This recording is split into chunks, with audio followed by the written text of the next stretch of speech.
Oh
Hamo ui ko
Tau whawhetai ki he o tua mawhi mawhi. O kunei he ni ho tau loro o tonga he pia whakoro koini. Katapati hono whare tapu. Katapati ki a eiki tu loka mana. Ka maa tu hala patai tuita. Katapati ki he hopi o aho.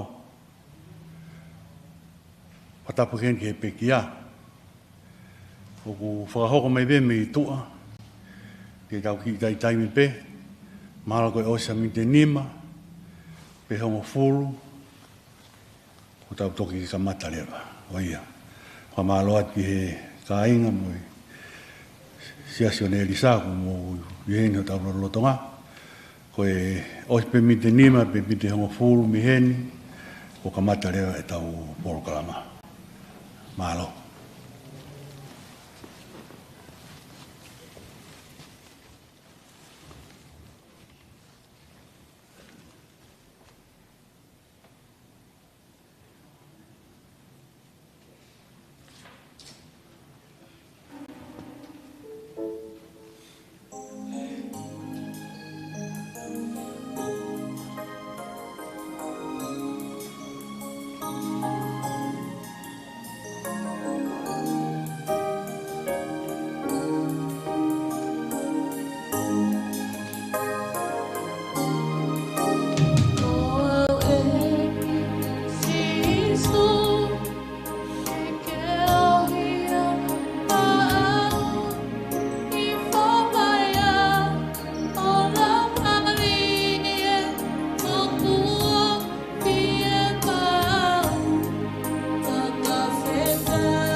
Katapu ki he togai maananga.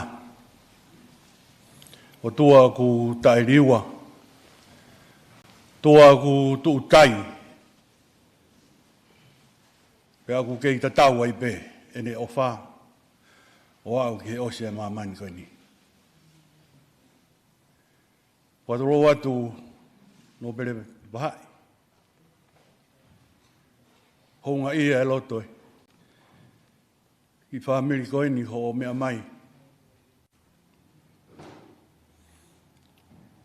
Ko ia koe o whiwhine. Koe tama koe whae. Uni whakatatahai ki tau tōru he whiapi koe ni. Wa maa loat ke eiki.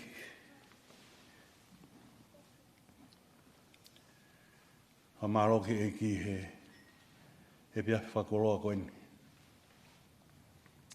He whiapi whainga taa ni.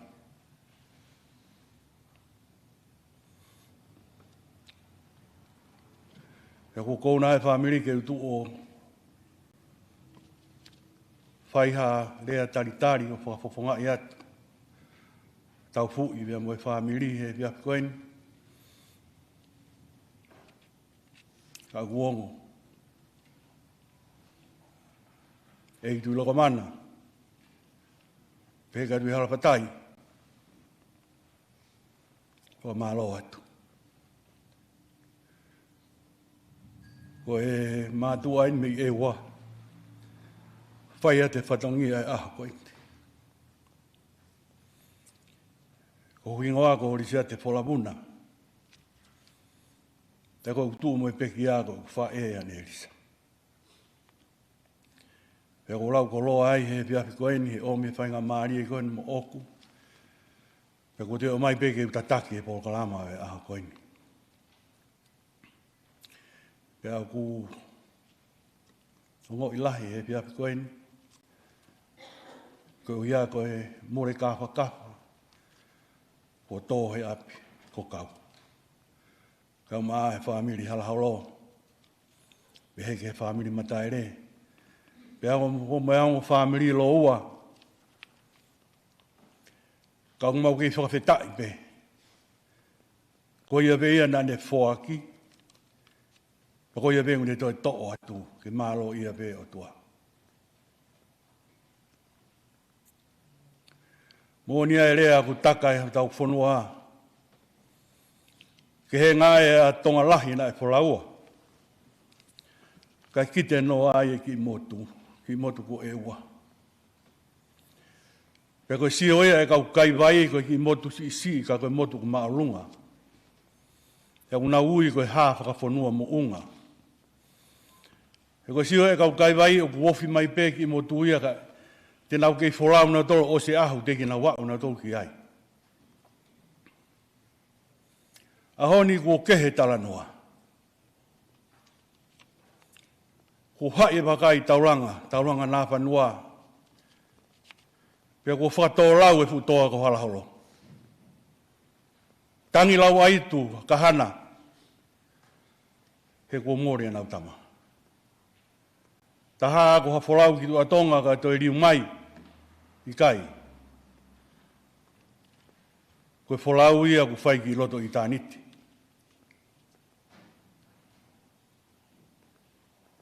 Kau tau whawhitai ai he whiapi koeni. Koe uhi koe mo ui e kaunanga koeni. Tako me e ku tau o mai ai ke whai ha whakapapa whakaosi ka te ia. Kai hoko ate ne wholau. Kai ia rea whiunga ia e ma. Ke taritari aki moutoru. Eki no pere. Kau maho eki. Kongo ka i ngā. Ke peheki he lotu na e ofa ia Nelisa e lotu pahai. Taritari le regi moutoru he whiwhini. Ko au te uwhai atu no whakatau lama e tau polo kalama. Ia mo whamore e ngeau ka pau i ai hato nou. Kei fo oupe. Ka koe tuku e waka kai whai hakakau.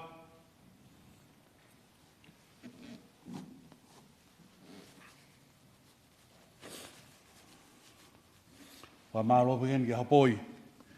Ko hia koe nei heni ke omi hangai whasi ke whai ai e tau whalalau loto he viapi koeni. Ko ia koe tau polo kalama ena. Ko tui peku mo osi mea hipo peki ai. Koe taimini, kore atu ki a maka, o pahia, pea mo te mika, ke mo mai o kamata e tau lotu. Osi ko ia, pe te tau toki hoko atu. Malo.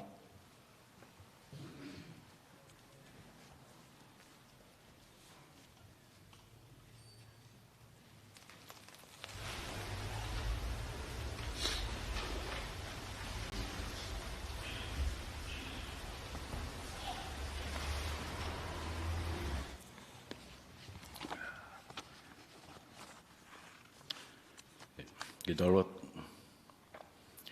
Ko o tua ia, pia ke hike ke ia ke maurunga. Ko eiki o ofanga lirei mo whake ofa. Ko loria ke te koe, ko koe koe o tua maalohi au niu. O mau whamaun ke au niu o maalohi, mo mafi. I o pure, pia mo ofanga lirei. Ki o keresi, pia mo maalohi. Ai maa te fua o nau, pe mo whao taha o rito i moni. Pe ko maoni oni mo maalunga, o hiri o ia i e maamani, pe mo mea koto pe o kui ai. I o tua, o kuki a whio i o whatalatala o me mea koto pe, kau toka taha pe ke a whiona. O pi ki taiga te koe, e whatafoke au ke o sendi o alofa, ki he vani o whatunga, ki whetu aha o keresi. He eiki, o kou whamoni ki o kaunangani. Naki ai ki ai ho koloa, pia koi a lau maari o kui ai. Ko ke whaki ai mo ui ke mamani. Pia o kou kore ke te koe, hake hoi fua, o ela a o whakaha, hake o mesi. Ai ena mau mua, rai ngahi mea. E o tua. E eiki, e o tua, o kukira whio, e ku whataratala o me mea kotoa pe, kau tonga taha pe ke a whiona. O pikitai ke te koe, pa whatafoki au, ke o seni o whaki ofa, ke he vani o whatunga a, ke whetu aha o keresi. Eiki, o kou whamoni ai au ki ho se wani tin, na ke ai ke ai hau koloa, pe koi ai lau maari o kui ai, o ke whaki ai mo ui ke mamani. O kou kore mea te koe, aki a hoi fua ora a o whaha. Aki ai mesi, ke mau mea te ia, ai a koe, na ne whai i o ngahi aha. Fufuru ki nau tolu aki, ai vai a sini.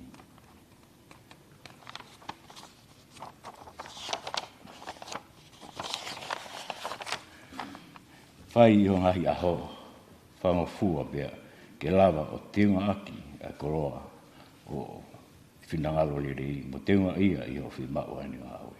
E huku eiki, ko au pia moe mea kotoa pe ko whakatupu o mau whakamooni i o mafi. Pia o kou kore ke te koe, ke eo mua na whakatafu mamao me hea whiona, ai lau maari e koe ni ko aluatu ke te koe, i o potwhalangi, i o parataisi malunga, e mo whonga whakalakalaka ke ofi atua i ke hea whiona. Ko koe ko eiki o i kakai o toa pe.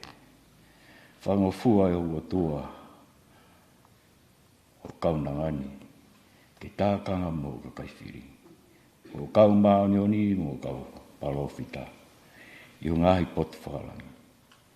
Ai au i kai lava ke tohi i whamatara.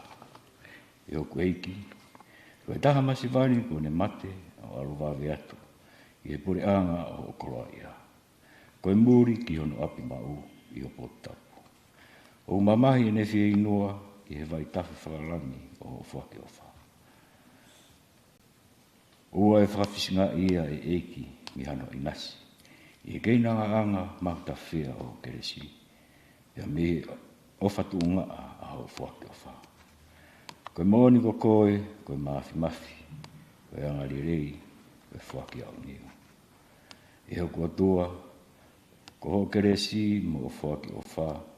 Aia o kune ka pui ho ngahi pure anga i mamani, pia mohe e wani. Ke whaki mo ho ngahi, whakarangi, pia moe ngahi fua o i akau o ho keresi. O kuke mawhai ke whai aia, o kuke whinangaro ti ai. O kui kai mato o tua kehe, ka o koe. Ko anga rerei, ko mauta whea taha i e whaki. Ko whonu i he mesi, ko ofa o fua. Ko tui o langi, ko whakamore mawinga o niu. Ko ilo o niu. O kou whakamoni e eiki. O ke ako ki ho kakai, ke talere e ka wa whea o na ngahi whare. Pe koe lau maari e koe ni, e ala kia te koe. Koe moni e hoko atu kia te koe. Moa watu ki ho ao. Kau mo lau maari e koe ia hange e ko keresi, mo e whake o wha. Aki ho nau. O kou ilo tai whakaaloalonga ua, ko whinangalo ke ua na whakaikai i koe. Mi ngahi mea koia ko ke o se kau i o kau se wahaniti. Pe teke motuhi a lau maari au pipiki ke maia o whaki o wha. Mo alo atu ki te whitoanga o e la a, o e aha ho koloa ia. O kui kai hato i o tua ke, ka ko koe taha, koe maa te fua, koe maa lohi, koe poto au niu, koe moho, i e whaki o wha.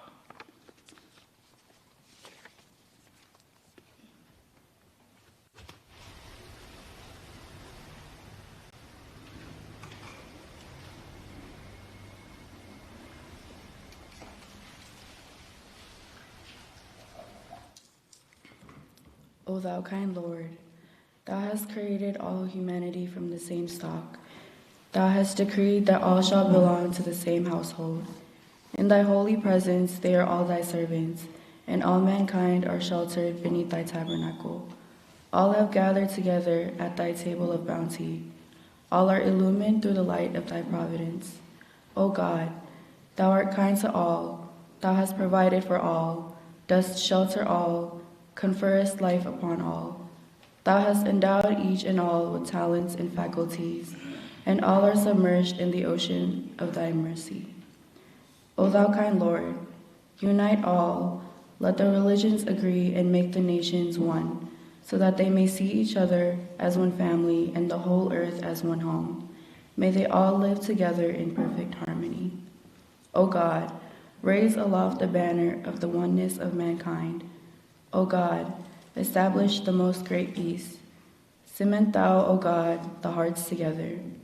O thou kind Father, God, gladden our hearts through the fragrance of thy love. Brighten our eyes through the light of thy guidance. Delight our ears with the melody of thy word, and shelter us all in the stronghold of thy providence. Thou art the mighty and powerful. Thou art the forgiving, and thou art the one who overlooketh the shortcomings of all mankind. Abdu'l-Baha.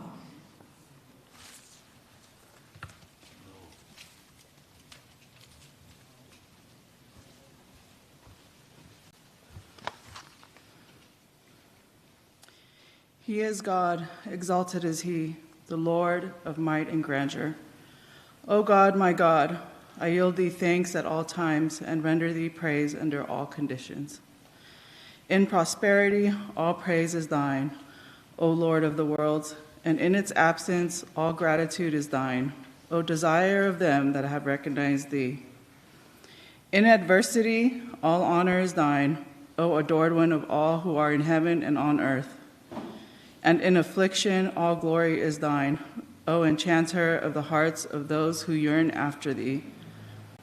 In hardship, all praise is thine, O thou the goal of them that seek after thee. And in comfort, all thanksgiving is thine, O thou whose remembrance is treasured in the hearts of those who are nigh unto thee. In wealth, all splendor is thine, O Lord of them that are devoted to thee. And in poverty, all command is thine, O thou the hope of them that acknowledge thy unity. In joy, all glory is thine, O thou besides whom there is none other God, and in sorrow all beauty is thine, O thou besides whom there is none other God. In hunger all justice is thine, O thou besides whom there is none other God, and in sanctity all grace is thine, O thou besides whom there is none other God. In my homeland all bounty is thine, O thou besides whom there is none other God, and in exile all decree is thine, O thou besides whom there is none other God. Under the sword all munificence is thine, O thou besides whom there is none other God. In the safety of home all perfection is thine, O thou besides whom there is none other God. In the lofty mansion all generosity is thine, O thou besides whom there is none other God. And upon the lowly dust all favor is thine, O thou besides whom there is none other God.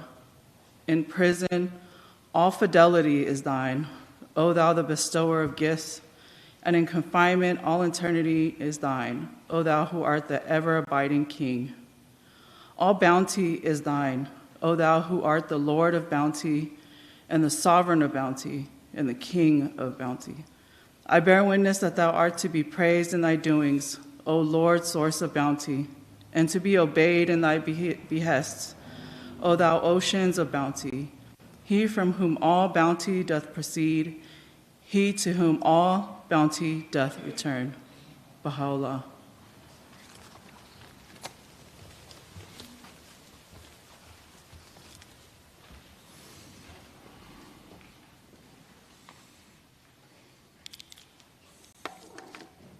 Whamalo ati he peo ianga lotu pahai, ko ia koe lava tau whamiri e whiawhingi. Ko ia ko kore atu ko poi ke ai mātau ki ko hiwa. Kai ata e whailoa ki, ata o e mo whailoa ki kai me pēa tau hiwa, osu ia tau toki hoko atu. Mahalo.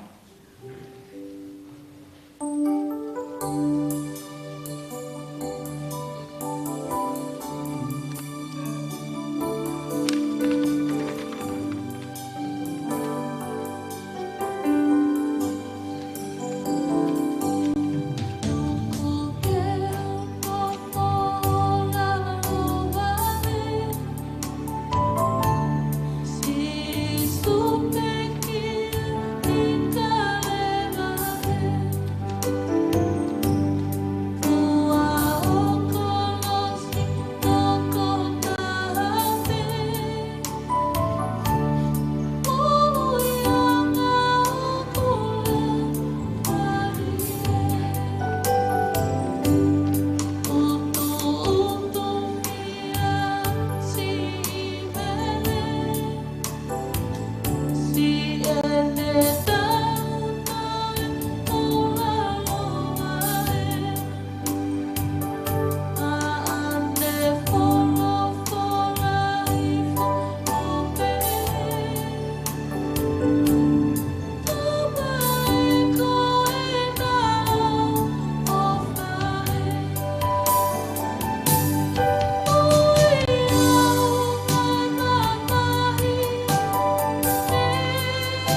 at ki hapoi.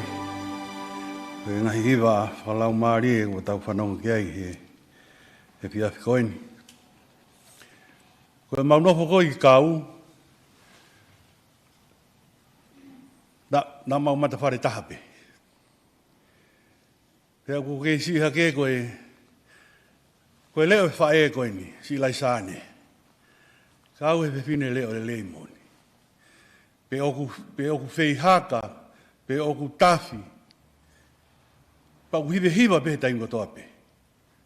Mahalo pe koe mea pe iau si nonga ai he taimu ne whai ai ngā aue. Ako ia koe arauke pēni e whangamoko puna, pe oku hoko toi pe ai ngahi tāpuaki koe ia ku whakakoroa ake whamiri koeni. Ako ia te utuwangi ke te nau tolu he taimini, ke nau whai haki i hiva, pe osko ia pe toki hoko atu mahalo.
Whamaro atu ki he hiva whalau maari e ko tau whanau ki ai. Tā koe na kusai pēku ai pē tau kau hiva heni ke mou toko ni mai ka hapoi e whai e tau hiva. Whamaro atu. Ko ia koe kore pēka hapoi, ka taka pē hapoi tu ai pē mua tau ki whasi ta. Kai toki hoko atu mao.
Amore more atu he o i ki. Ka tuku pe mua ke ki muno muna pe. E koe o si eni. Whakangalo ngata. Urunganga e whewhine kohin. Pomooni ai e tengi hia e te evita saura. Tō e kakai kaukaua. Ko he whinenia ne kai ka kaukaua na mau hane mea.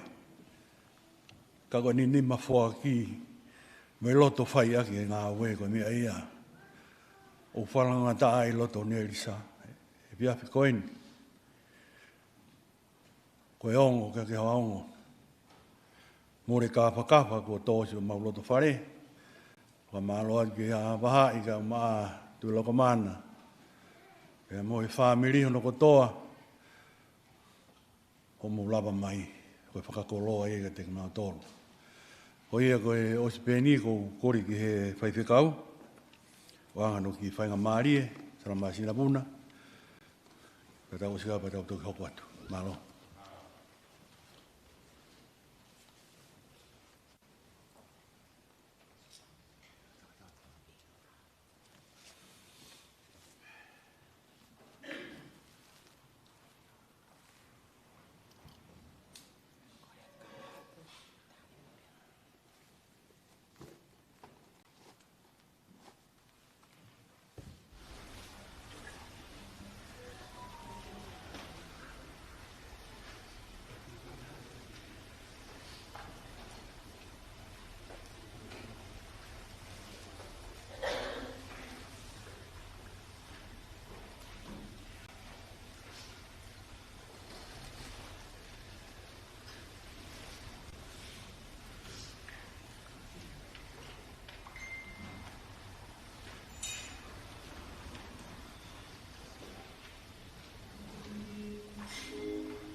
Tapu be moe a fio ai o tua I ho tau loto ngā. Whadapuatu eiki no pele wahai. Leiti tuna wahai. Whadapuatu eiki tu ilokamana tuita pia mohu eiki. Whadapuatu ki he ulmotu au e whamili. Whatapuatu ki ha atakilotu. Ka inga, whamili, ngai maheni. Ko tau lo nuku I he pangai o taha o e lotu I he whiawhikoeni. Ke whaia e whamawai. Pia moe o whiwhine o whaanga o e otua. Ko Nelisa Halaholo maake. Ko tōpe ke whamonuho koloa. Ko tō me he ulumotu a pia moe whamili. Pia ko whai he loto apasia, whakaapa-apa, pia moe ofa lo loto ki he pekia. Neongo peo ku kehe ai toka teli ne. Ka kou whamoni atu I he lea. Talo me he kamata o e whiohi anga koe ni. O tau taha pe. He nai ngāhui ki tau tolu e he otua I ono imisi. Pea tuku ke u hula atua I he whainga marie ko omi mo oku. Ko kole pe ke u whaihok whatongia ko omi kia te au ke u whakahoko halotu. Ko kole pe ke mou mea hake ki olonga ke whaia hiva. I taim te ulau atu ai, pia mou mea hifo, me te ulau atu ai same. Pia whai ai pēha aku talaloto, ma ai mo ui, ai kaunanga ko eni. Pia lawa ko ia pia te whai atu ai pē moa loto. Mō ka taki o mea hake ke tau hiva, pia ko kole peki he tangata o I musika ke ne tataki mai ki tau tolu, I himi I loa ko eni. Eiki koe ofa au, koe moana lo loto. Pea ngālohi whoki ai e ku ngāhi angahia. Pea kua ufi, e ku kovi kotoa pē.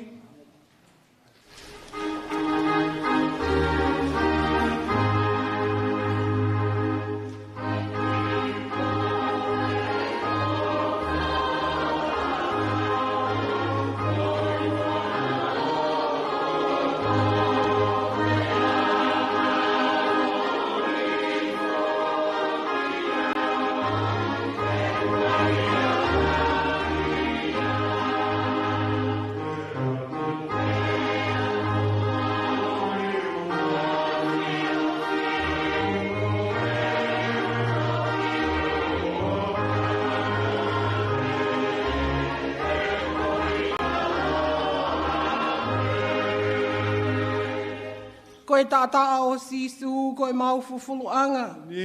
O ku kalanga e kina, koe maanga ia.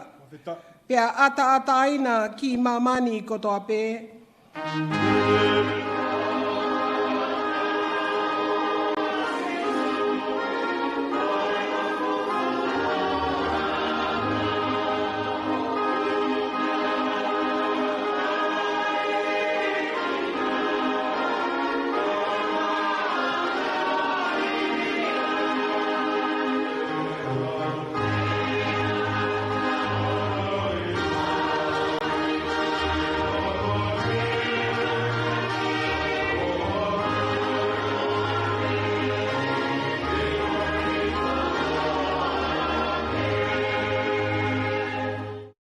Alohi whau I ngahi peaulahi. Pea mole I te au ai ku ngahi tokoni. Kai mau pē ku tui. E tamai kia te koe. Alohi whau I ngahi peaulahi. Pea mole I te au ai ku ngahi tokoni.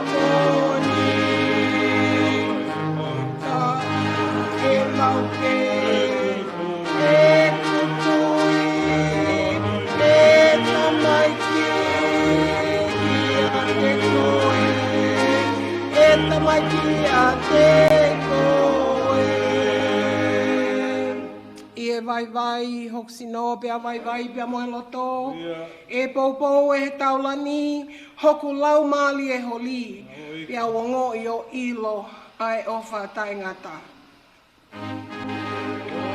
vai hoku sino pea vai moe loto e popo e heta lani Okula mali e holi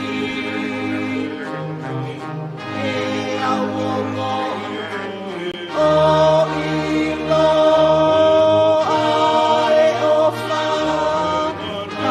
ai ngata na e ngata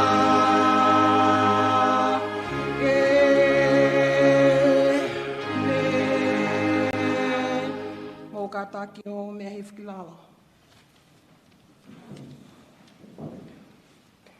Ko e wholofola e lau mak tau tolo e fiaf koeni.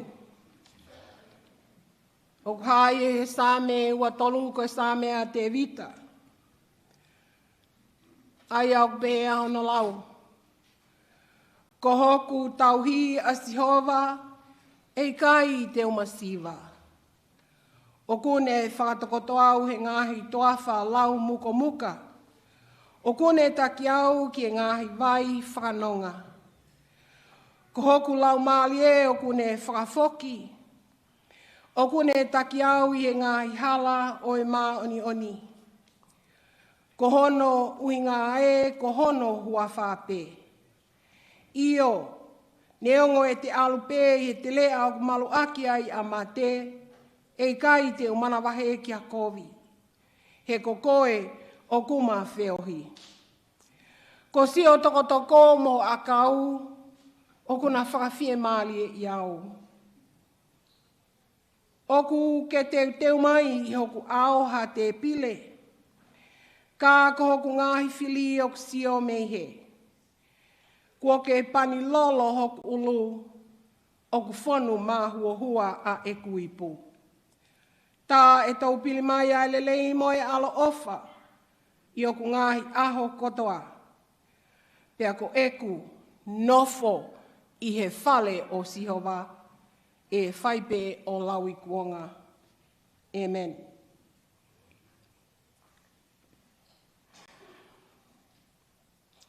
Tūbeke uhu whangātu i he whakatapu kakato o e whanua pea moe lotu. Ko takua me i he pangaini. Kai tuku mua mo oku ai whainga maalieni. Ke whai beha whakalotolahi i a tek tau tolu i he sāmeni. Pea moe ne whilawe i pea moe mo ui ai kaunanga u tokani.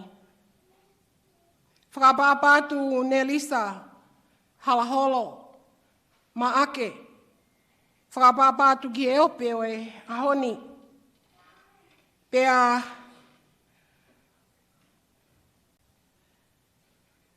ko whenga pe ke u toa Nelisa. Ke whai ai whatongia. Pea ko toa pe ko i ngā koe iki. Talo me he mālolo ai wha e koeni. Pea moe ngahi talanoa, pea moe ngahi manatu me lie kotoa pe koe whakamatalai si ono ulunganga ofa. Koe hau ai talanoa kotoa pe ai whamili, ai ngahi maheni, ai kau ngā whanonga si ono siasi. Na e hange e koe o ku alaha pe si ono ulunganga ka whaenai ofa. Ka koe angai e tau whakamatala i a Nelisa. Tau lau hono lelei. Tau lau ene ao ngā. Tau lau ene fie toko ni. Ene mata kai ngā, ene mata ofa, anga whakatoki lalo. Pea tau fia ai, ko ngā koe anga ia e tau sio ki ene mo'ui. Koe sa me koe ni na aku lau, o kui ai, ha oluaki persona polo nau nai, first person pronoun ai e taha wha. It's I, me, my, mine. Koe ata pe taha ku asi ai koe otua. Pea koe ata hono ua ku asi e sa me koe ni, koe whiri. Ko mate pia mo se tane. I e ahoni. Ka mau te tau eke ki he kaunanga ku ne tōka. Ke ne tala mai ange pe koe hae lo loa e ne mo ui. Pe ka pau te ne omihano ki pio ka lafi. No, no. Aianga e ne whanonga o au ki i tāniti kone au ki ai. Pe tani mai e Nelisa. Ko ku pio ka lafi o ves benima. Ko e loloa ia e ku mo ui i taimi o hoko atu ki i tāniti. Te tau lau pe a tau fua, ha whahinga whakailonga whakaitangata, ke whakailonga ia ki ha mo ui ha taha. Ka i he ahoni, tala mai e Nelisa ia. Ko au ia nai tauhi au ia e Sihova. Na kai te umasiva au ia. Na ne whatokoto au i ngahi toafa lau muka muka. Na ne taki au i he vai whakanonga. Ko hoku lau maari e oku ne whakafoki. Oku ne taki au i ngahi halau e mā oni oni. Ko hono ui ngā e, ko hono hua whape. Io, ne ongona aku alu i he ngahi toafa malu aki ai a mate. Na e kai te umana wahe. He ko ia na ama whiohi. Ko si ono toko pia mohono akau na e whakawhie maari e iau. O kone teu i hoku ao ha te pile.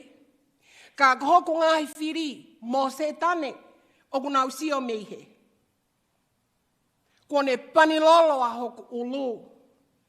Na e whonu mahua hua a eku ipu. Tā e tau pili mai a ele leipea mo e al ofa. I hoku ngahi aho kotoa.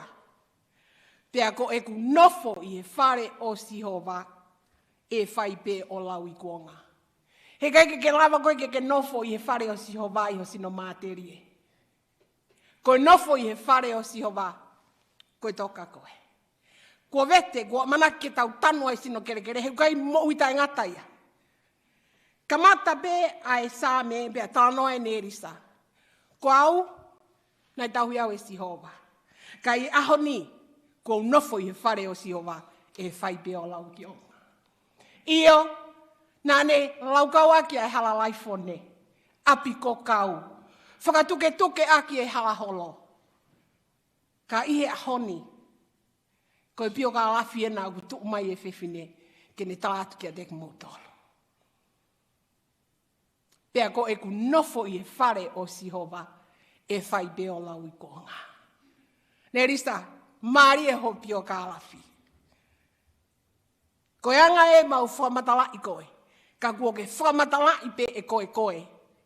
I he pio ka lafi o e wholofola. Whialau ai mohu ta whea ho mo ui. Na kai te ke masiva ofa. Na kai te ke masiva ke foaki. Na kai te ke masiva kātaki. Io, na ke whepaki pia mo i ngahi. Whainga tā lahi o e whanonga. Kai kātaki pēa e kaunanga ia koe ni. Koe ngā koe ha. Ko hono toko pēa mono akau nā ne whakawhia maari e pēa e whewhineni. Whawheta iki e eiki. Pēa whakaamoangi ho tau loto. Ke hoko e sāme koe ni koha tau sāme ia aho te tau mālo loai. Koe ke toi tala noaia ki a siasi. Pa koe ke toi tala noaia ki e whānau. Koe toi tala noaia ki hono ofa a ngā. Koe toi tala noaia ki e whangatoko wā. Pe ko hono whakawhare whakaofo ofa. Pe ko ene fuhama lanu e ngā. Koe tala noa pēu ne ka mata aki ko hoku tau hia Sihova. Pe ko ene whakaosi. Pe ko e ku nofo i e whare o Sihova. E whaibe o lau i kuonga. Na e sio a Nelisa ki e mo ui koe ni. Pea ke hoko atu ki e mo ui ka hau. Whaam ke hoko o pio ka ala fi koe fo i ve Sepitema. Tau noahi, tau nofo atu ki ha ngahi mea u hoko. Pea toki whakamatala ia ngahi ngāwe o tau whai e māmani koe ni. Pea halewe mea u hoko ai. O ku ke ilo nai ai te ke hoko atu ke mo i tai ngā tāpei kai. Malope, malo e ngāwe. Malo e tuke he historia. Malo e potope, malo mai ako. Ka ku ke ilo nai. E whai ha wheo hi tu mau. Wheo hi tai ngata pia mo eki e aho e osi ai ho manawa. Maari e whau pio ka alafi. Nelisa. Kore tuku atu koto pia ngā historia na e whai ai pore. Ko e tahine o e api ko kau ka taha whasi. Pea ka hiva e fofo angagu. Hapo i e te pire pea tu o whakatau pasi. Ka e honi ko vete ko toa pia e Nelisa. Ko e kuanga foki eni o tau fo'i bea tau pāpāhia. I he mea ko toa pia utala noai. It's about me. My iPad. My account. My, me, mine. Ka ia honi i he tuu whakawholofola. Ko i pio ka alawhia o Nelisa. Pea ku tahape tako tahi au ne ona i he fo i talanoa koni au ne o mai. Ko i o tua tako tahape. Pea kua ne lawe ai io, ne ongo e ku alope i he tere au ku malu aki a mate. Ko mate ia ko yang halaia. Kai lawa i ke ne hanga whamawai ai ofa. He na e sio a Nelisa ki e nofo tai ngata. Pea ko e ku nofo i he whale o Sihova e whai pe o lau i kuanga. Ko e whakatuutoho ta historia pea mo e mea ta pore ai e ako ni. Tika lawa i o hu ki he whale o tuanai. Alu atu pesi hono whakamatala i o ngā we. Alu mo ngā degree e whiha. Pea osiango ia peha. Popo whakataha pela i pepa, alu whakataha i bembo historia e koia. Kai whawhita i ki o tua. Ai tala loto mo ui ai, whewhine o kutokani. Tranoa beia i he sāme koini. Isa eni. Kai uma nani. Pea moi toe ngā o e whamiri. Whakamā opo ai tau mo ui. Ke Sepitema. He kune hai ai a nofo koe ni, pia mo e nofo ka hau. Ka pau he kai whakapapau i ho mo ui e fo i Sepitema koe ni. To e whainga pe. Ko tui, tō lahi e te tau tolu pes, tolu atu e tau, ka ave ho tau historia, pia mo e mea tau pole, pia tau mo ui aki. Se mau ke whakasisi i fo ia. Se mau e ke tutu atu, pia veteki atu ai ngai mea, o kui kai aunga ia, ki e nofo tai ngata pia mo e otua. Ko e anga ia e ku ilo ki e mo uia e kaunanga u tokani. Pia whamone more na kua talaihanga mai. Kana aku sia tono. Pia wau sia tono. Ia e taimi tahana e lele atu ahi o kufoha pia mohono o whiwhine lahi. Ki nao ki University Fresno o ako ai. Ko e whia ne mo ui, i taimi ko toa pē ne tala noa, ki ono ofe whine pia moho kufoha. Pia whai atu e ako ia, ka kai ki osia. Kai whia pia Nelisa ia. He nai whaka amoa Nelisa ia, ki arisiate mo risa eni, ke iai ha aho e vesi e ni mai e na mo ui. Umi ai au mahu i ngā ia. Pia whia, he nai kai ko e ne whakaamuka na ne mo ui aki. Nai ilo pe e Nelisa ia e aho e veteki ai sino kerekereni. O tau te watu ki ai. Kai hiki a o sitiseni ki roto hewani. Tara mai e a pea ko e ku nofo i he whare o Sihova. E whai pia o lau i kuonga. Very confident na Nelisa ia rea ko ia. Hina ne mo ui aki. Pea mate ki ai ene ki mo ui. Whawhitai ki e ki pia mo i sāme tala loto, ai whiwhine o toka. Whiunga peia mo koe Nelisa. Pea ko ke tāe si pinga rerei, ke mau mui atu ai. ke tau lotu. Ila mai mafi moal ofa e a Fiona. O mau whawhitai atu i he whiawhi whakolo a koeni. Ko inga ko e mau ngo i bea iloilo pau o kuheni ai lau maria e a Fiona. Ke whai ai whawhi ao whaosi, pia mo i kaunanga na ke whaki ki a teke mau tolo. Pia kua ke tau ui ke whoki atu ke api mako. Mo oni pia e ves whaosi o e same, ua tolu ai same a te vita. Pea ko e ku nofo i e whare o Sihova e whaipe o lau i kuonga. Malo si su e mau whewhine le lei. Ha whewhine na ane hino hino ki a teke mau tolu. Ai mo ui, a manaki ki he nofo ta ingata pea mo e otua. Ko e tau mo aia e mo ui ai tangata ke whoki ki a te koe.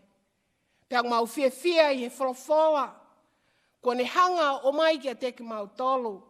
Ai whahinga mo ui e whai ai au sia o e nofo ta ingata. Whawhitai atu e o tua i e whakolo a koeni.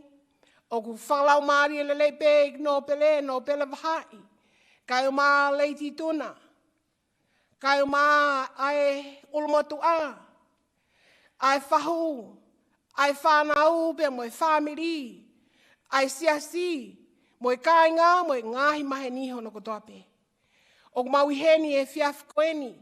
He o mahu inga e mo ui koeni. Ai whewhine koeni. Kau mau ilo koe koloa beia nā ke whoaki. Koloa beia nā ke omi ke mau wheohi mo ia.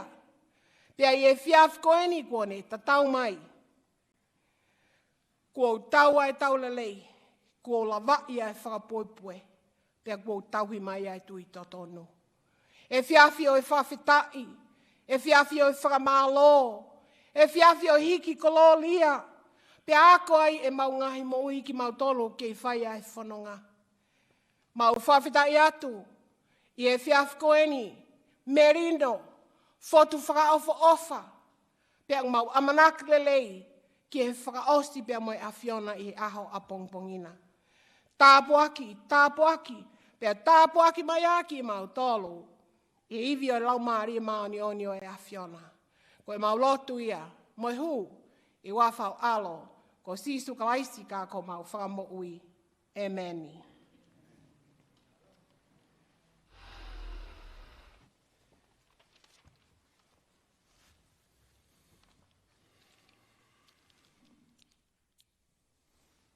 O maalo atu e, lawa e tau lotu e, o koini.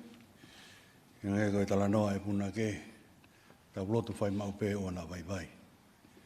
Ko ia koe taimini, ko kore atu ke hapoi, ka tai hapoi te ai mai o ki koe whasi. Whakata atu e whei loa ki, pia ko ne lava ko ia, pia ko tukurewa ki he ongo i ohi whini koeni, ia nani mo eni, ia nā hoko mai o whai aki lea. Osi koe awa tau toki hoko atu, malo.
Kata ki hopoi o te ai pēki i pasi tahu ki tō lahi pēkau pe loa ki, o si kapa tau tō hoko atu, maro.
moha boi si.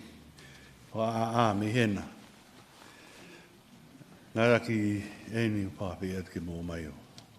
Pai o moria. Mano.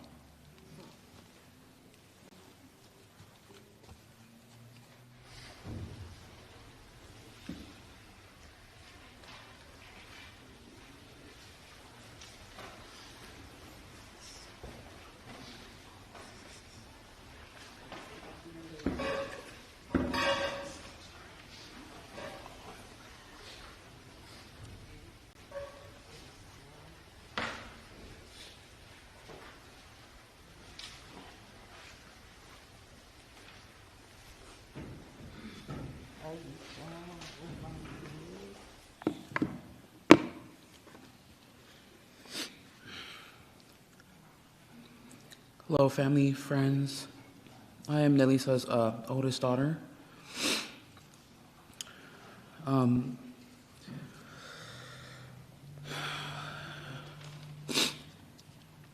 Every time I had to tell the story of my mother or summed up my mom, I always tell everyone a story of a mythical figure that thwarted death. She was the ticket that death couldn't cash in on. And time again, she thwarted his attempts at taking her, and each time he became more and more frustrated with each plan she successfully ruined. She was a fighter in her younger days, all the way into her passing, fighting fate, fighting circumstance, fighting difficulties, fighting destiny.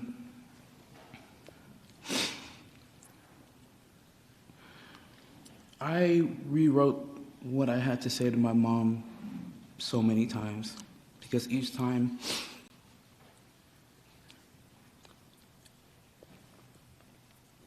it just turned into a really intimate poem. Like everything I write when I'm hurt, and it was just something that I couldn't feel like I could repeat in front of anyone. I felt like I had to say that to her personally.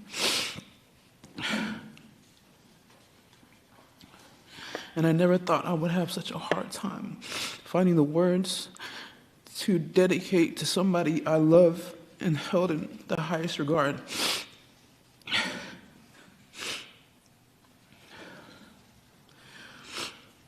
So this speech is half from heart, half from just my mind. I was named after my mom and grandma. My name is a combination of both their names, but my sister took her likeness. My sister was her right-hand man, but my mom loved being around me. Because just as much as she liked to call me weird for my sense of humor, she had the same crazy, morbid sense of humor as me. And she always used to look at me and tell me, why am I so weird? And I used to always look at her and say, well, where do you think I got it from? I'm hoko to you, Mom. My favorite pastime was to accompany my mom to Golden Corral and watch as she followed all the fried chicken in the restaurant to feed our fat, overweight dog Butters at home. And then I used to threaten her that I would yell until the workers and knock over her purse so all the fried chicken can spill out in the restaurant.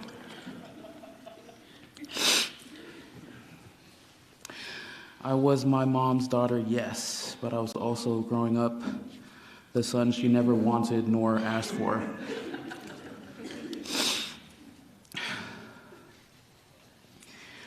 When my dad passed, all my mom kept saying was she missed him and couldn't wait to see him again, to argue with him again, like how they always would.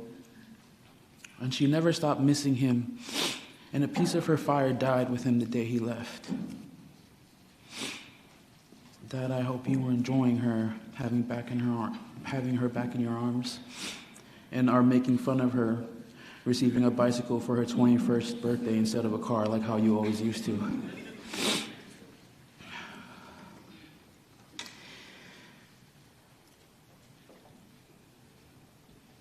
The one thing that my mom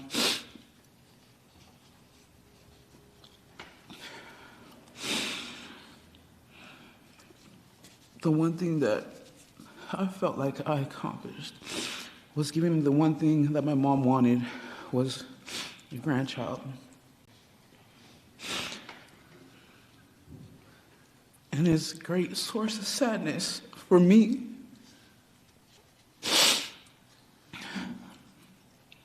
Even though I'm so happy that she's pain-free, I'm so happy that she's back to the normal person that she was before cancer took her. Because when she was going through her battle with cancer, she was half the woman that she was, because all of her personality faded away into the background. My biggest source of pain and the thing that will haunt me and be the biggest wound in me until the day that I die is that she couldn't hold on long enough to see her grandson be born.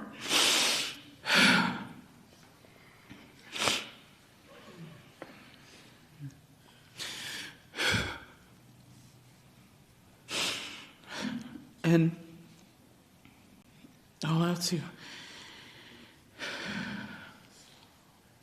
to let my son know through my memories just how amazing, how headstrong, how resilient, how beautiful his grandmother was.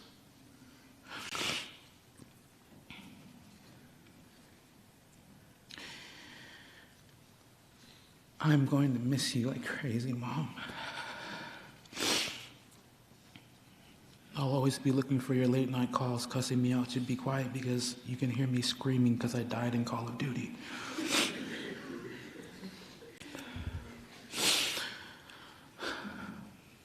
I love you, Mom, and I thank and love every single one of you guys that came out tonight to pay respects to my mother. She was an amazing woman. This speech does not even do her justice, and I don't think anything I can say or do will. But I appreciate you all. Thank you.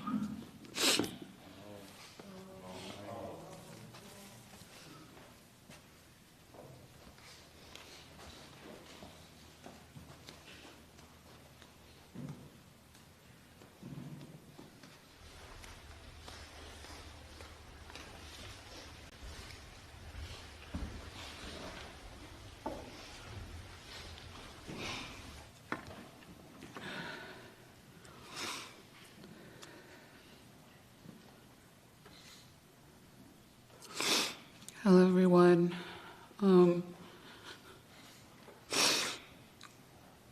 I've been trying to keep myself together so I can say this speech to the best of my ability, so please bear with me. Hello, everyone. My name is Kalamat Liliani Ma'ake. My mom nicknamed me as Nani as a baby, and that was a name that stuck with me throughout school, with friends, family, and professionally. I am my mother's youngest child and arguably her favorite child.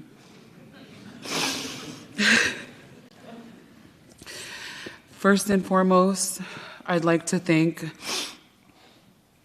Lobo Vaha'i and Lady Tuna, Tui Lokomana and Tui Halafatai, as well as the Fahu Rewin, Vuna, Tamoy Peao, my mother's family on her father's side, my Halaholo family, my mother's family on her mother's side, my Mataele family, her Ma'ofanga family, friends, and Baha'i friends. I thank you deeply for sharing this space with my sister and I. 2.5 years ago, my sister and I said goodbye to our father. This year, on May 22nd, 2 months before I completed my master's in social work, I got the text that would change my life forever. In just a short 3 months after the worst and the inevitable happened, It was my mother's time to move on to the next world. Never in a million years did I think at 33 years old, I'd be standing up here saying goodbye to the most important person in my life. This has probably been the hardest week of my life. For all of us, it was incredibly hard to write these speeches because in the midst of writing, we'd just break down. Still, it's hard to believe that she's gone. Standing up before all of you, trying to capture how precious of a woman my mom was and how much I love her in 10 minutes would never be enough time. But I will do the best that I can to explain how special she was, not only to my sister and I, but to many of you sitting before me. For those that know the kind of relationship dynamic my mom and I had. It was so special. Not only did I look like her, I acted just like her, which was a good and sometimes some would say a bad thing. Growing up, I tried to embody every good characteristic of my mom. She was my role model, my best friend, my confidant, my guiding light. She was the one I looked to for direction on where I needed to be in life that would set me up for success. As I continued getting older, and as we would regularly sit down across from each other at the table when I would take her out on our many lunch or dinner dates, it was almost as if I was looking at myself in the future. And as the wrinkles on her beautiful little face continued to grow, and her memory and stories she loved to tell me seemed to continue to drag on a little more, I always thought to myself, oh, Mom, you have at least 10 more years, hopefully. By then I'll have my own children, and she'd still be around. And to get to experience how extra special she was. I was so sure she would still be around. My mom was a faithful member of the Baha'i faith, a light giver, a dancing queen, a storyteller, a boss lady, a very private, selective woman, and for what many of you know her as, a very hardworking woman of strong ethic, moral values. At the same time, she was also very generous in giving to the ones she loved. My mom helped out a lot of people financially, and most times never asked for anything in return. My mom was strong. She was a fighter, mentally and in physical form. She was quiet, reserved, and shy, but only her spunky and lively self around people she felt comfortable with. She loved talking about all the fights she got into as a teenager growing up in Tonga. And I know this is kind of inappropriate to talk about, but it wouldn't be doing my mom justice if I didn't bring that up, because she always loved talking about how she got into all her fights in Tonga. She would always say, they don't ever want to mess around with this downtown girl, a proud Golafa'o girl from Halalaifone, and no one could tell her otherwise.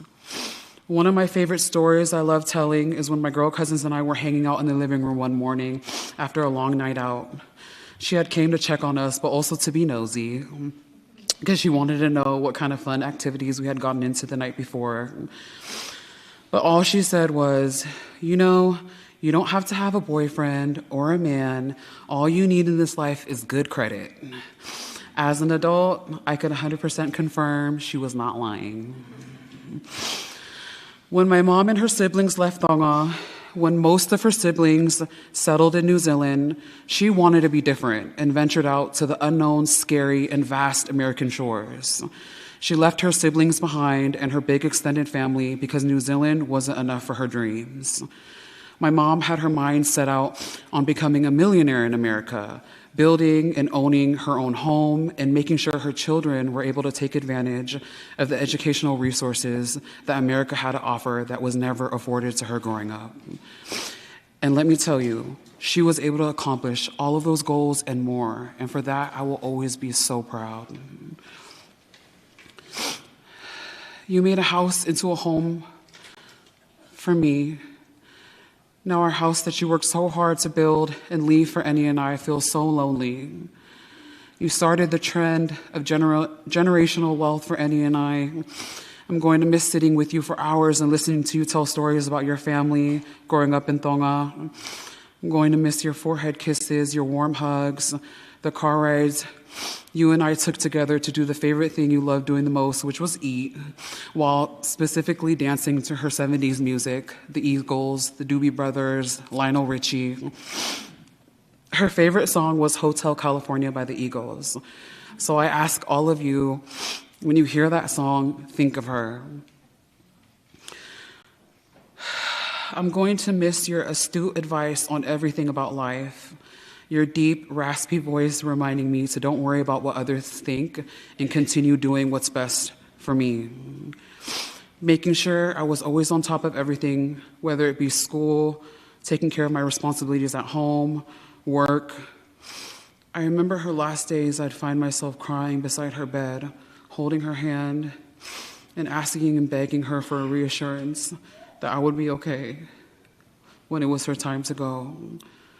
She would look at me, wipe my tears from my face, and shake her head and say yes. Even through battling brain cancer, despite how weak she was, she nodded her head in so much conviction, like she knew I was going to be okay. And I believe her. One day, I will be okay. The void of losing you physically is something I will have to learn how to navigate every single day. You'd always joke around with me, like, one day you're going to miss me so much. And it's true. I just never wanted to face the reality of that experience. But now we are here. Grief is not linear and a straight path. And right now, it feels as big as the size of this room. Even with the support I have around me, I still feel alone. But that's okay. I know with time, grace, and kindness for myself, I'll be able to learn how to live with this emptiness. And the size of the grief that I hold will become lighter and lighter. I love you so much, Mom. I'm so happy that I have made you proud in this lifetime. You have laid this great and strong foundation for Liwa, Eni, Fi, Sane, Moana, and Lino and I to walk down with our heads held high with so much conviction, strength, and steadfastness. Everything that I am and worked so hard to be as a woman today is because of all the lessons and teachings you have instilled in me. You did such a great job, Mom, and I hope when I have my own kids one day, I could be half the woman you were. Rest well, Mom. You finally got the long-awaited and well-deserved rest you needed. Your job here on this earthly plane is complete.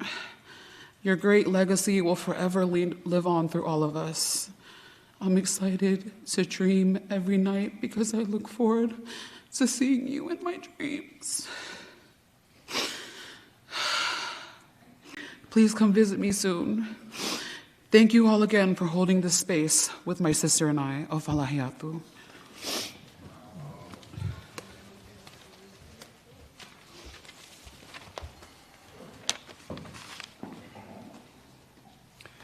Wa malo atu lisa eni ka manani. Ko ia ka lea whai mei loto. Ko ia ko mo whiohi mo whae.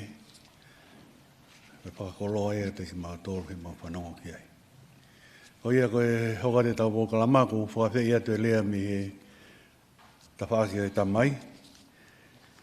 Nelisa whai e Riwa Tau Halaholo. E ospe ko ia pe a hoko mai mo e lea whawhonga i e whamiri o e whae. Ko atu o ku asi e po kalama. Malo.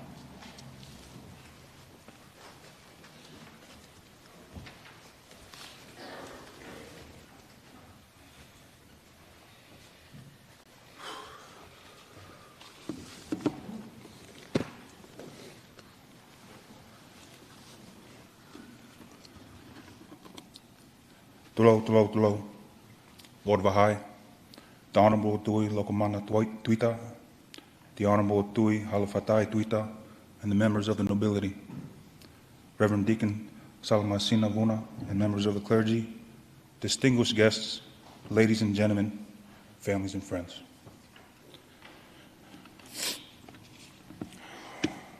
With due respect, love, and humility, it is my honor to say a few words of thanks on behalf of the paternal side of the deceased.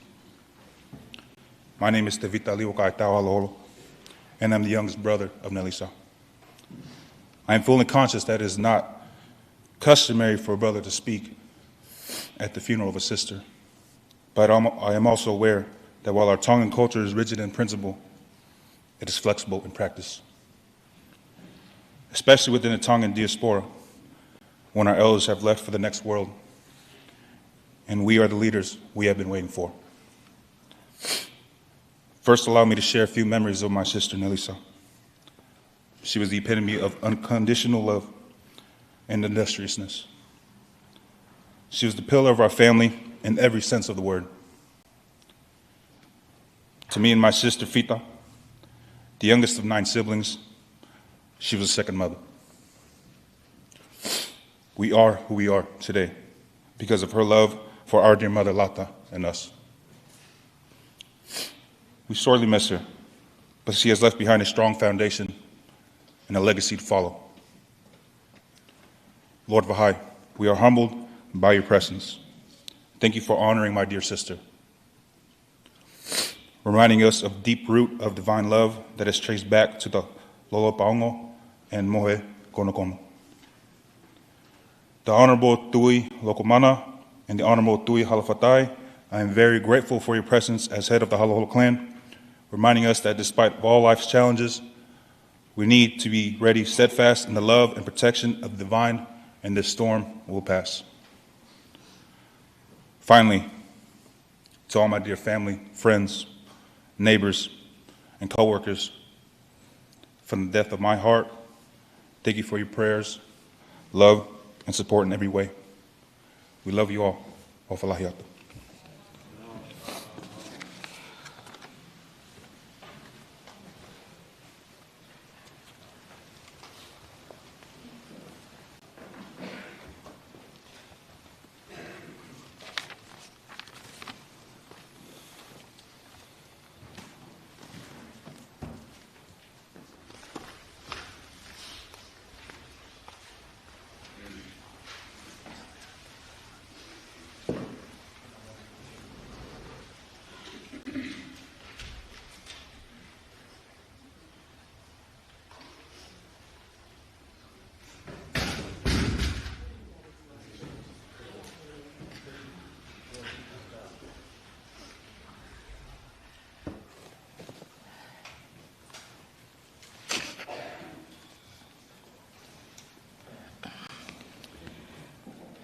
Kainga mo family.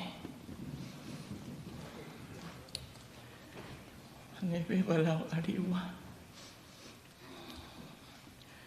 Oh, kai toton eu tu ole. Me fai ko ni. Ko hi ko na fa nau. Eu fa fo fo nga ia. Ma me dang. La santo poi bene Halaholo.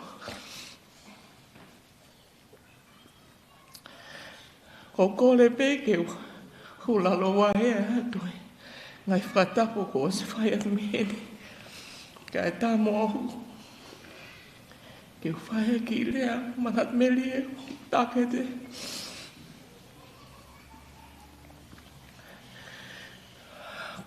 O koutou, me me tō wa mo po o ki laisi pia po ia. Kana e ma wāwhi mo Nelisa na ma alanga nesa mga aue ki whare koloa e tangata iki.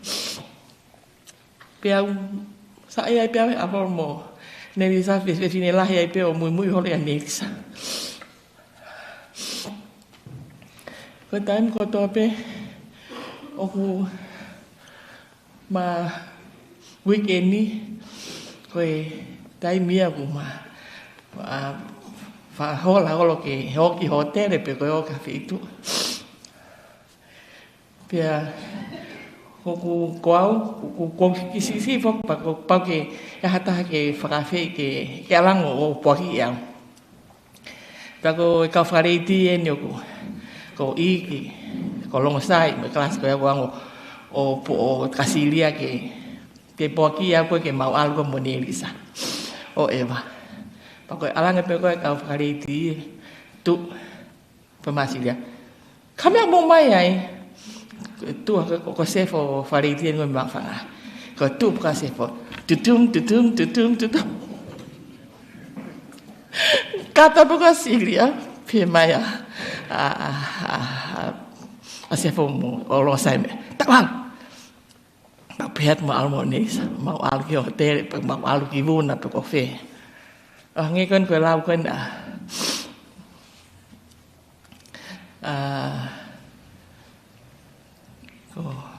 ko nani ko foi hiva tau ya ka mau tolu ai California ha kwa hiva ko California ko tape ta me ka atu mo me hiva ko ya mau stu ko lunga tuis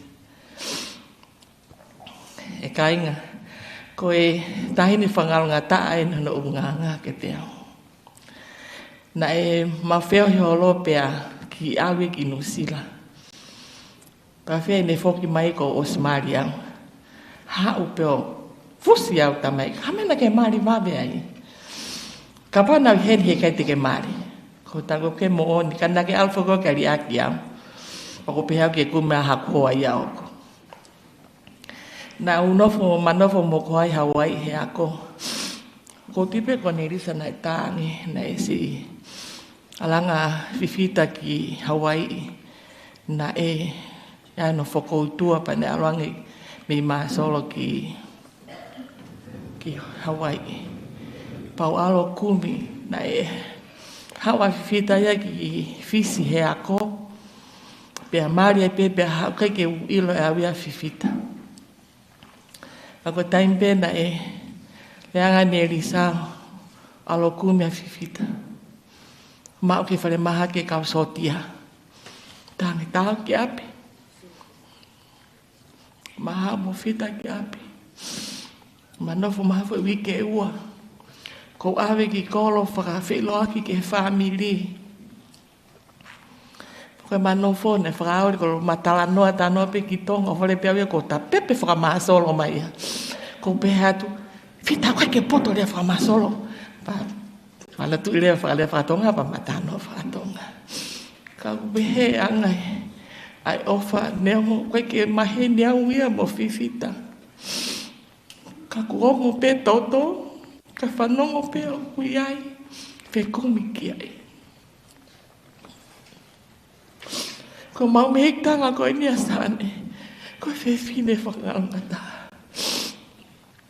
Ko te ai pe ke tāwe a met ko os, lere o sau ki fasi.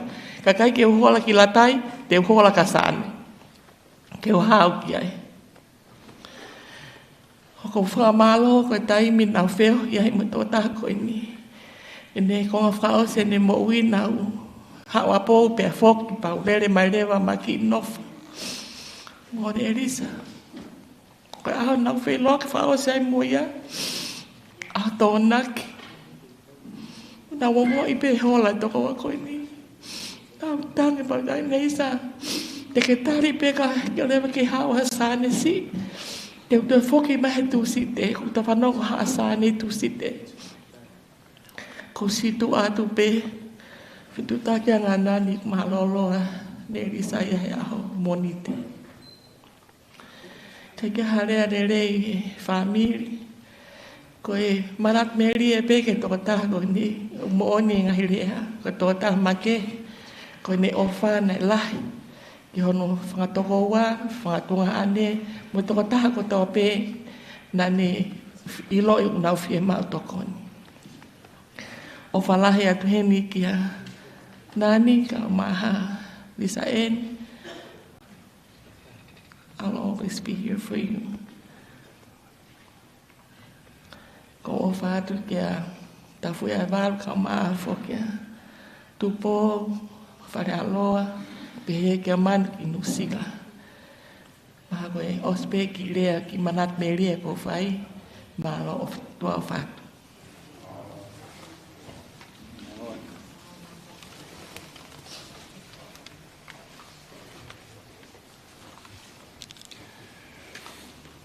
Whamaro atu ki he ongorea ko toki o sia whawhonga i e. Taka ake e tamai pia me whae a Nelisa. Ka te tau hoko tuai pē ku wawe pē taimi. I he pōkalama ku hoko mai. Ko e hiwa ia a te mika pia mo moana. Pia ospe pia hoko mai pē mo lea e nieces and nephews. Aia ko Pilino, Sane, Lahi, Sane, mo moana pia mo su. Ko e o kore atu ke pahaorewa e tau hiwa ko ia taimini. Pia hoko mai mo i ngahi lea. Mahalo.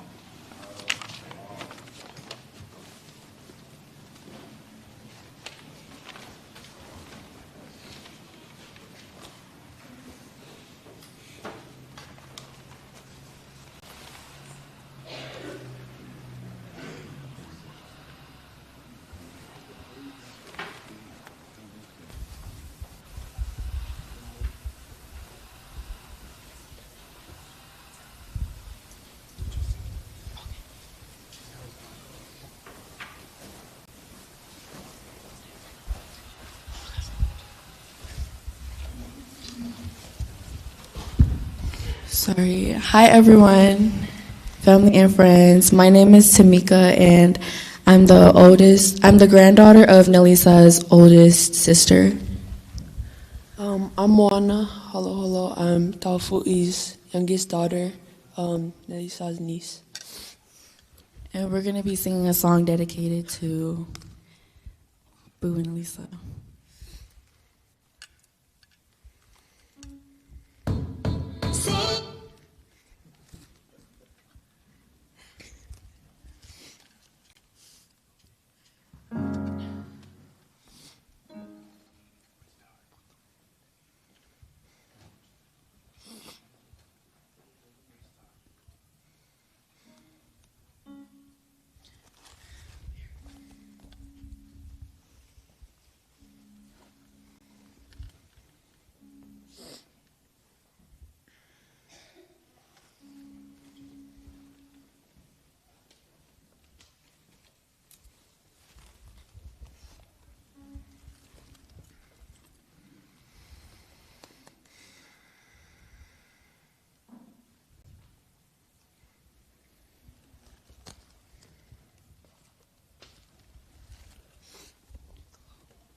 And gave it a home.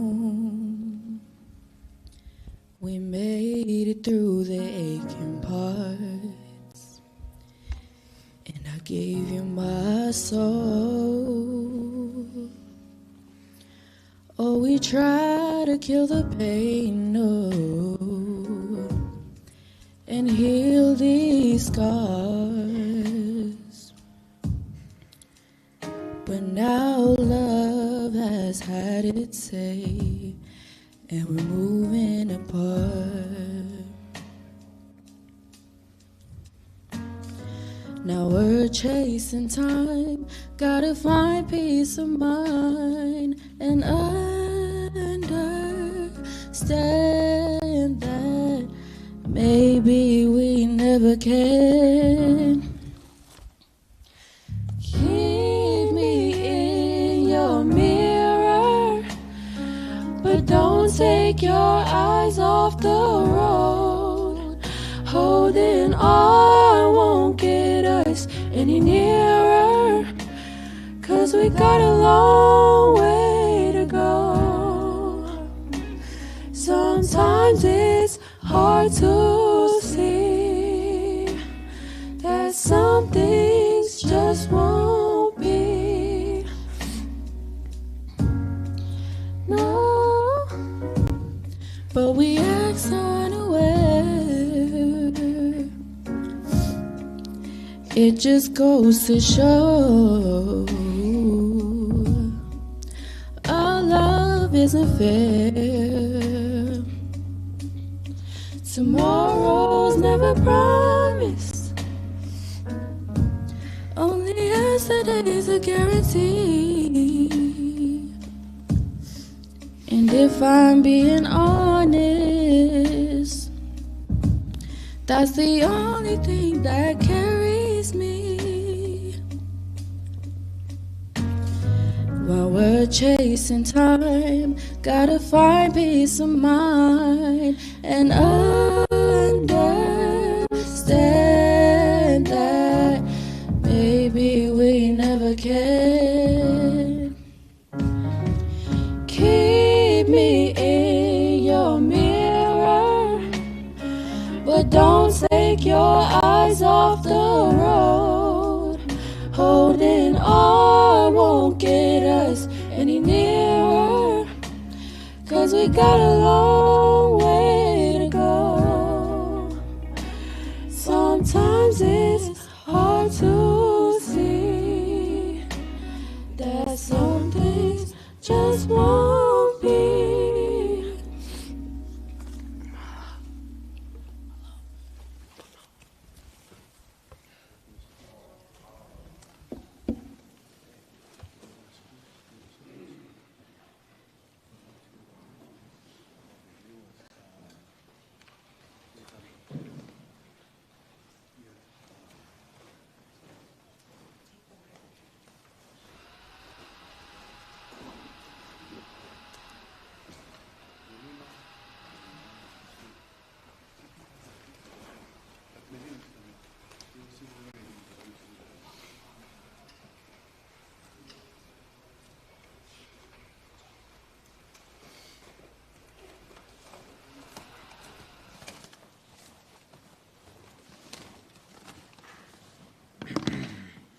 Maria Momo, Maria Temika. O Talawa, ko hingoa ko merino a Tama Halaholo. And Nelisa is my father, Tafuya Avalu's older sister. I only know Nelisa from the perspective as the world's best auntie. And fortunately, I'm not the only one to experience that love. Here up to speak next are Nelisa's nieces and nephews.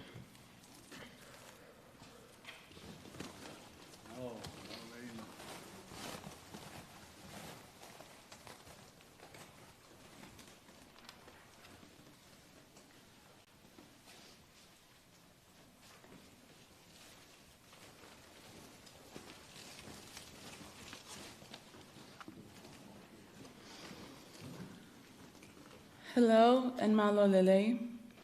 My name is Sane Halaholo and I am Tafuya Valu's oldest daughter. I'm named after my grandma Sane, my grandma Eli Sane, and because of that, my mahikitanga Nelisa always treated me like a princess. And no matter how many siblings followed me, I never stopped being her pele. For the first few years of my life, Nelisa looked after me, along with Nani, Eni, Fita, and Liwa in Burlingame. I spent so much time there that I started calling her Mama. And even though we moved a few times after those first few years, Nelisa's presence in my life remained constant, and until the day that she passed, she was my second mother. As soon as she moved her family to Pittsburgh, we were there all the time, after school, on the weekends, and over the summer. For me, Nelisa meant showing up. She came to as much as she could, even after her first serious health issue in 2013. When my younger siblings, Melino and Moana, were born, she was the first person to come visit and hold them. When I placed in my first singing competition in high school, she came to the winner's concert. Even though it was like 20 kids and I only sang for 3 minutes, she still showed up. And although it was an uncommon choice for me to go to college for opera, she never doubted or questioned me. In fact, one time I was sitting in the living room at her house, and she really casually mentioned that Grandma Sane had a beautiful voice and that she always liked to sing along to the radio.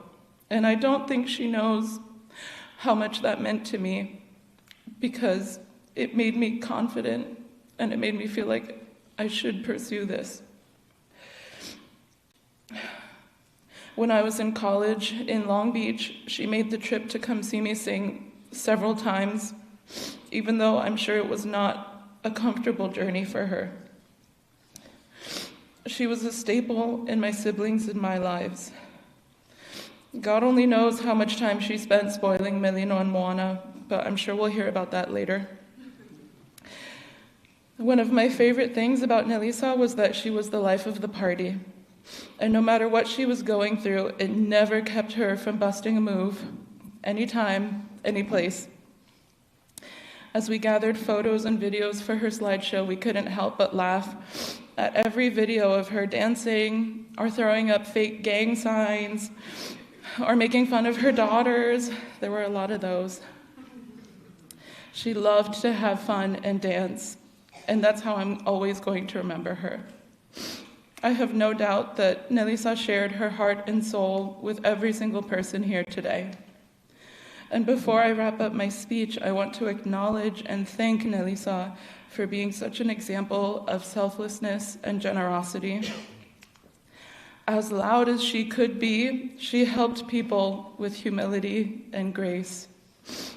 Only after her death did I truly learn how generous in spirit she was.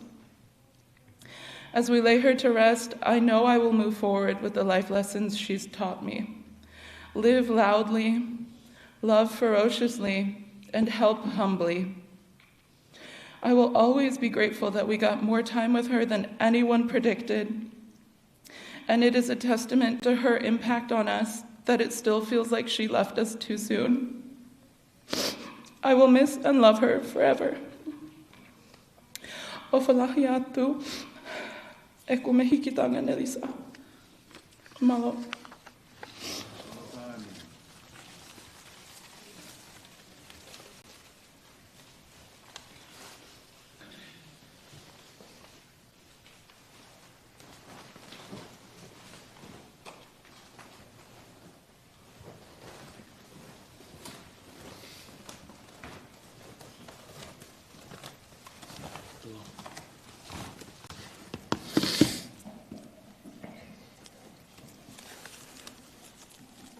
I already introduced myself and my relationship with Nelisa, but I will start with something else that I didn't plan for this speech. As I was looking at these photos and videos, I realized the time that I had with Nelisa. I was with her for the last couple of months, and when she was diagnosed with cancer, I questioned everything. I questioned God. I questioned the doctors. But I didn't realize that it would be such a life lesson. That limited time and the way you spend it matters more than any amount of time that you could ever have with anyone. And the last 3 months that I spent with Nelisa meant more to me than what some people live in a lifetime. And I'm so thankful to have learned that this young. All right.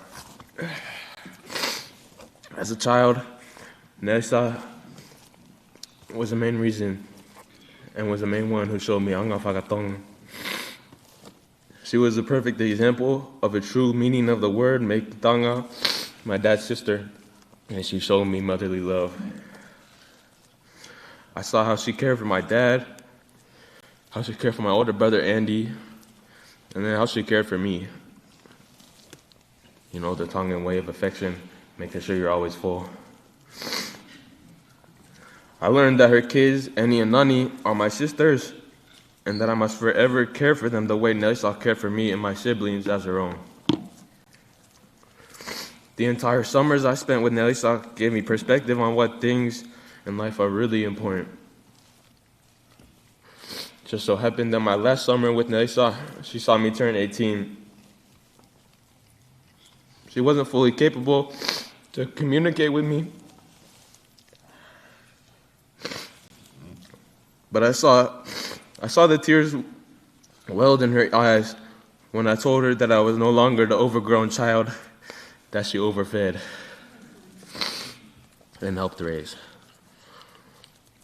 Nelisa showed me firsthand the power of will, the will to enjoy life when it throws everything you can take and then some more, and the will to take in those you love,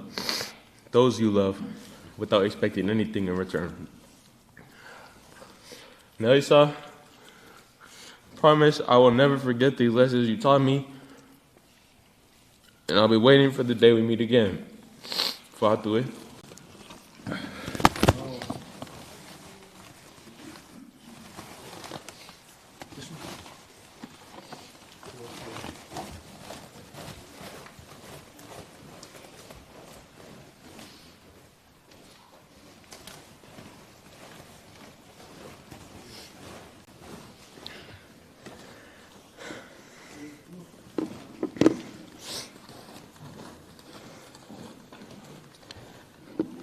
Malolele family, pakatulo atu, kauwhai atu haki ilea. Ko haku hingoa ko moana haloholo, ko e tahine si ia taufu ia e haloholo. To start off, I would like to acknowledge our honorary guests, Lord Vahai and Lady Tuna, Tui Lakomana and Tui Halafatai, as well as the Fahu Reywin Vuna Tamuepeao. Also, thank you to everyone for coming out today and being here with us. My auntie Nelisa was always a very special person to me.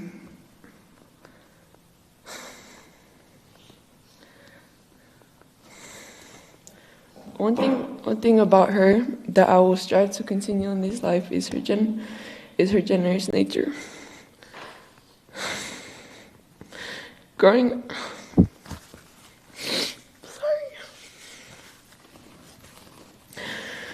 up, Nelisa opened her home to me, my brother, and my father, and raised my siblings as her own, making sure we were always taken care of without expecting anything in return. The love Nelisa showed for us was unconditional. When I was told to think of memories for this speech, my mind went blank because of how much time we shared together. It made me realize that my favorite moments with Nelisa were the days when we had nothing special planned but spent it together. When we would go for walks at the Martinez Wharf and she would answer all my questions about the ins and outs of our family lineage. When she would try to speak with me in Tongan because she knew how much I wanted to learn the language. When she always stacked up on the snacks that I loved and would hide them in her room until I got there. Or when she heard the radio turn on in the car and would immediately start to dance, purely out of instinct. Nelisa was the glue that held our home together and made sure everything was in line properly. She was my person I would go to complain about school or my siblings, or when I was upset about my parents' scoldings. Nelisa is the strongest person I know. She battled so many health issues along the way, going in and out of the hospital, and somehow always came out with more life left in her. And at her core, she was an amazing mother. She passed on her strong-headedness and intelligence to her two daughters, Nani and Eni, who have become my role models and support pillars that I constantly lean on. Knowing Nelisa is finally at rest now brings me so much peace. I know she'll be watching our every move from above. I miss you so much, Nelisa. Whakamalo atu I he mea kotoa pena ke whai ki au.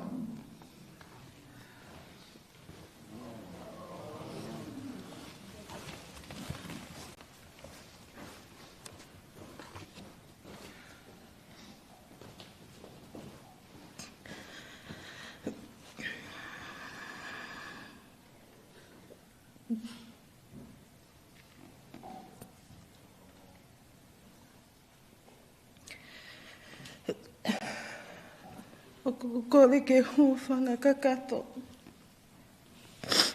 He ngai tala whakatapu ko toa pē, ko o sanoa whakeak mei muani.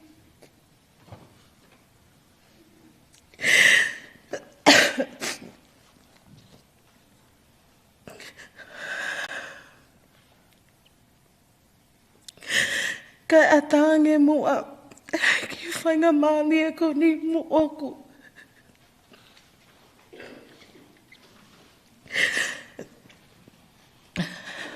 Ke o whai ha whakaapa-apa, mo ha whakamālo. Whakaosi mo pekia, ka koe whae o whakiao. Whamini mai maheni, po uli ai aho. Pe aho ai po, he whinga mo tau kakapa. Ke maulea, ke tala aki. Ai tō onga, ma ulunganga o wha. Ai whae koe ni, ka e tōnau nau pēgia.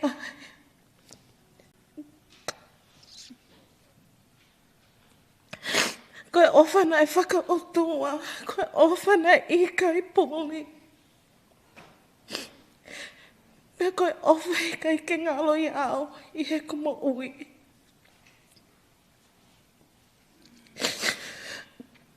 Ko kingoa ko silolo wao whangāfua. To understand the love Nelisa had for me is to know and understand the love my great-grandmother Whangāfua had for her youngest brother, Thivitawasi. That heartfelt love transcended to my grandmother, Paulina Whakaiko Uiha, and my auntie Nelisa.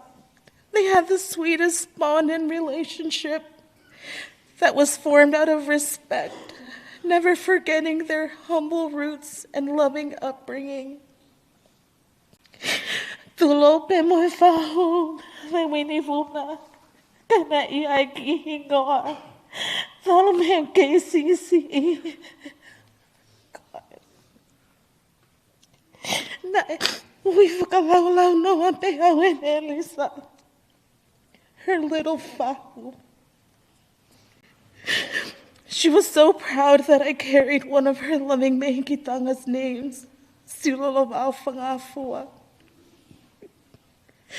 Perhaps it made her feel closer to her dad when she would proudly exclaim to everyone, everywhere, with the biggest smile and the loudest laugh, that I'm her little fowl.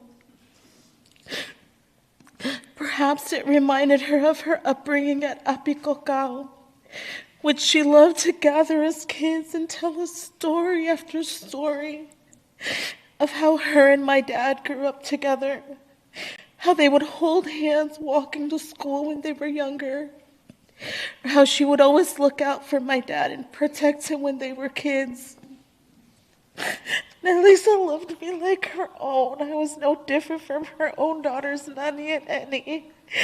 She and I shared the sweetest, most genuine love for each other. Her home became my home away from home. Excuse me, sorry. I spent a great amount of my childhood in Pittsburgh at her home.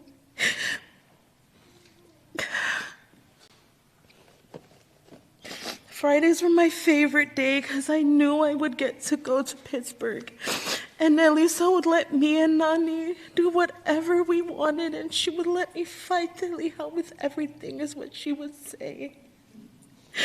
No matter how many countless weekends I would show up at her house, it was always a big and important deal for both Nelisa and Gita when I would come over. I have a lifetime of memories to share about Nelisa, but my favorite were the intimate ones that we shared together in Pittsburgh. Her and Gita would greet me with the biggest smile, a warm hug. They would take the time to ask how every single person in my family was doing. How are your parents? How are we in Caroline and Oregon? What about our boy June? How's he doing? Nelisa made time to sit, talk, share, and catch up with me. Nan and I would sit and talk with Nelisa for hours. Her stories were rich of fond memories and always centered around love and family. Every morning, I'm going to share a little bit of what a day looked like in Pittsburgh. Me and Nan would go out all night. We would come back and sleep in her room. There was a little window in her room that was facing the backyard. We would wake up to the sound of Gita and Nelisa's laughter. Nelisa would call Nan and say, "Koi apea nga fu amoha or breakfast." She would make us cake and eggs and leave it on the table for us. The work, love, and heart of this woman is colossal, but for me, it's always going to be the little things that she did to love me and make me feel so special. Nelisa, I can never thank you for how you love me, and I will forever miss you until I see you, hear your laugh, see your smile, and feel your warm embrace. I'm sorry, I can't read anymore. It's just, thank you.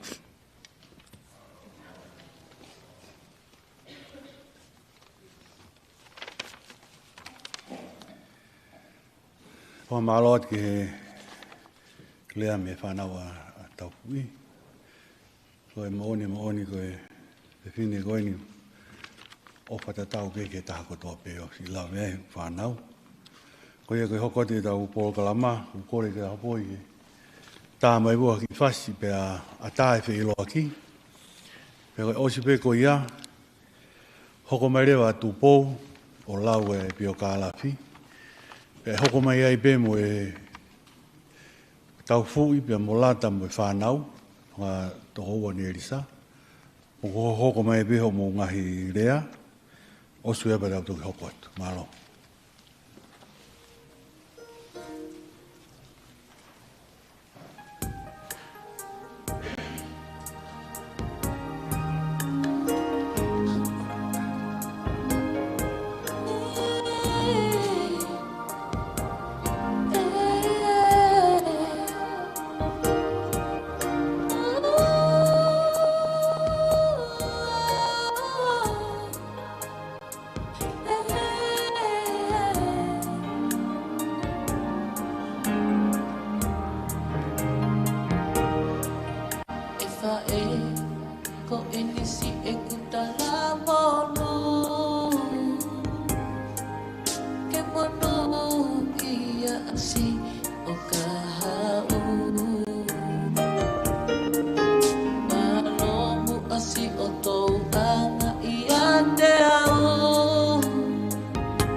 Kia whae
Poi, mahalo pito, wa poi si.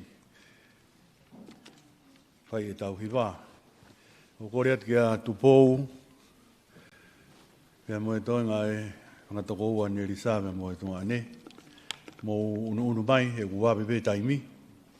Ko e hongo furu.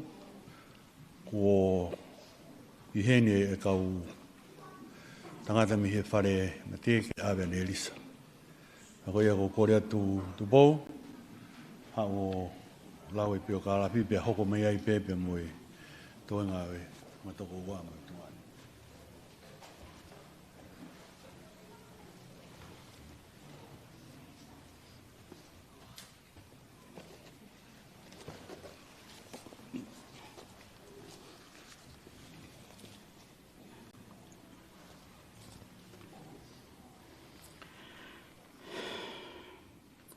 O ko kore ke ufanga ngai whakatapu ko tawa pe ko a whake atu me moani. Ka ata ke whakahoko atu ai pio ka lafi oi pekia Nelisa Halaholo maake. Whakatulo atu. I aho tahaono o February, tahiwa ni mawha. Ne whanau ia e pekia, ki hongo mātua, ko ilai sāne, tupou ta anea toa i lewa mataere, o maufanga, ha teiho, pe mo fo ui. Pe mo te evita ma fileo, was halaholo, o tonga leleka, vai ko puna, kolo motua, mo kolo fo ou. Ko fika tolu eni I whanau I toko hongo fulu. Aia koe lahi taha, Suriana, fifita, popua moho lewa, halaholo, Korean, kone pekia.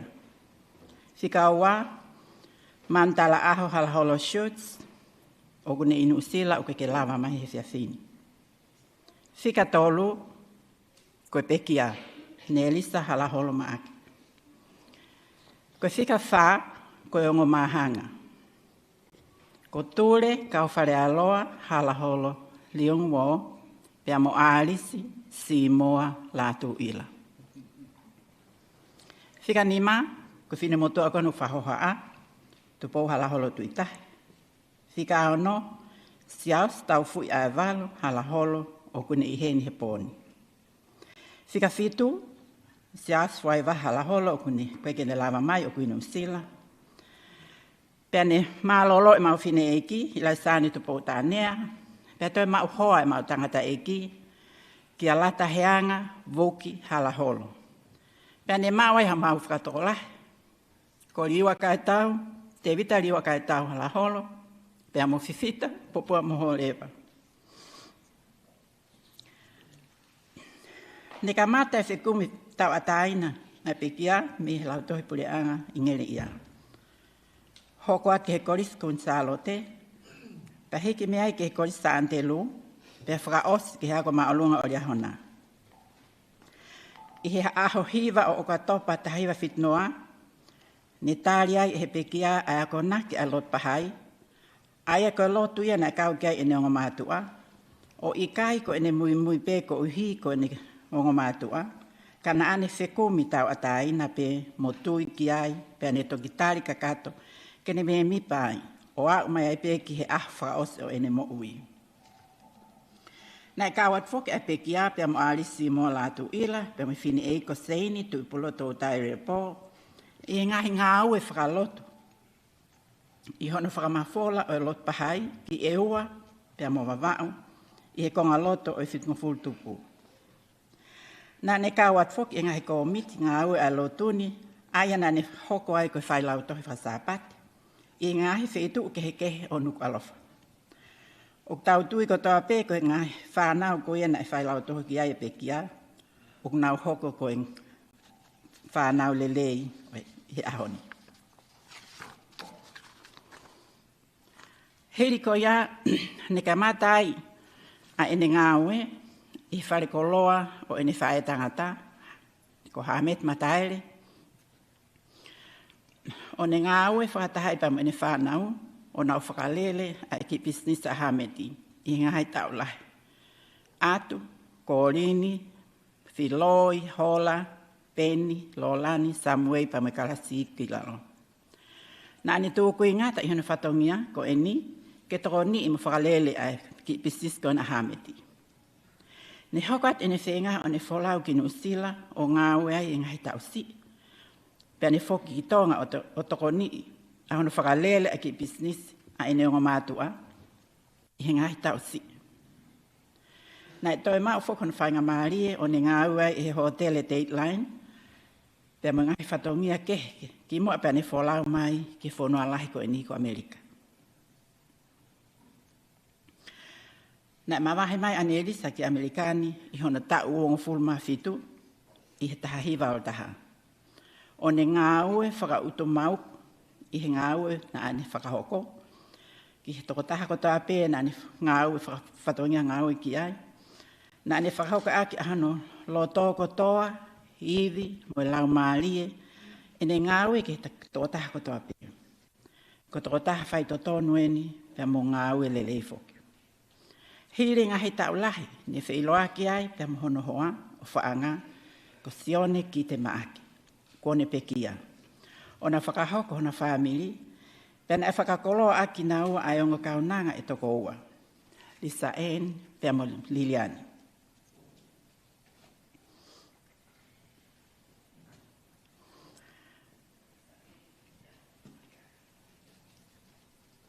Ne hokot e na whanonga I hono tau hi hona ki family. O I ka ingata pe I he e naongo tamaiki. Ka ne na whakatou o ofa ki mai mo toko ni lahi I hono ohi hake as I whanau ha mautonga ane. E taha, ka pehe foki ki hono ki itehina mo no tonga ane. Nana keisi I foki o nau tau pe pa mo eni whanau. Ai ko testimony, liwa kai tau, Fifita, Saane, Andy, Melino pe momoana. O vahe at e ki fo I maa ko toa pe, o ena whanau, o la vea esi. Mangi mata ko eni. Ni ma whawat ene o whata e whiriwhiri mana ko ke ngai family toko la, ka inga, maheni, ne nau fōa mai no api no whaanga, mo ni ngahi ofa toko ni o kui kai whaalaua. Ko tumutumu mo fie taha ke ene mo ui ko ene whono ngā whataha mo ni ihi hono whangatehina mo taha o ene whanau o pehe ke ni ihi hono whanga ila mutu ke whono atapu haifa isleli e wafe manima. Ko taim ko ene o kloloto ngā ue ai hano tau kete mantala aho shoots pa mono hoa I aptanga whakapaha apureanga ai lot pahai I he moonga kāmeri haifa isleli. Na ne whaatala noa fok fia ma o peke e nea utonu ke ngai whetu maoni oni o I kai ngata pe I he lot pahai ka koe lot whakaristiane foki. Lolotonga ko ia ne whanang anga I he mooini na ne ki voi pe a pekia te mohono hoa ke na whanonga whakatah neonga ngahi ahi mo whaingata a whakaesino ne na whai au whakato osmo ia ka na I kai tukai e na whalala ke otua mo te kaki ki hona ngai whaingata ko toa pe. Lolotonga pe ko ia una kei whakaloto lahi pe na whanau I he mala e o whekum whaatamai o moi whakaamu pe a moi misi ki ha aho e hokosia I a ena whaamu. Ko iai ne tau whonua e na whenga I hono ako I na whanau o au ki he tuunga whakawhie maarie. I he tuunga whaka university lava I lelei he taha o hona o whawhine e ne whenga ako hili ko ia pekia o ena tangata eki. Ne hoko pe a ngahi whaingata a whakasino a pekia, ko whainga maaria ia ke ne lavai o whakatalatala a mea ko toa pe I he mo ui nunu mo veteni, kai hoko atu ene whai whanonga ki he alofi mo ngahi maamani o otua. Na ane tari kakato mo loto hanga maarie, ai tukituki mai ai matapa o whetukutuku, o ne tatau atu I atahiva o Sepitema wafe wafa, mo whakawhetai ke o tua mafi, ko tokai mananga, ko pure au niu. Ki mua pe au tatau atu o ko fie o athene a whakamalolo to honga mo oni, ki he kakai ko toa pe na nau toko nii ai pe kia I ene tu utamai ki whonua lahi. Ko whe ofo o whani mai whetagoni aki, ko mata I koloa mahau I ngā ia I he nofu ai whamiri ko ini. Ne nau whetagoni aki, pe na nau au he mai ki whonua ko ini, o nau ki hoko te pe nau whetagoni aki. Ko iai o ko whakawhunga iat a whakamalolo te hounga mo oni, ki whamiri eiki e mau tangata eiki, ai pōpoa ki ofa, mea siu lolo, whangaafua, siswha, pe mo e toinga e whangamokopuna o alis no mia takapautolo. Fola whala I Honolulu, pe mo sala maasina, vuna. Mo e whamiri vuna, ka uma a hono ongo te hina, ka koe ongo tama a hono mehitanga, siu ki holewa ino ke tonga. Toa kase ino ke tonga, pe mo fusi kaunanga o pahulu. Una iheni a honi. Ki whamiri tamai e mau fine eiki, whamiri mataere. Aia o kune laukau aki. Mālo e ofa ki whaitoka, ka tau te whito ke whanau, a haameti mo sire mataere.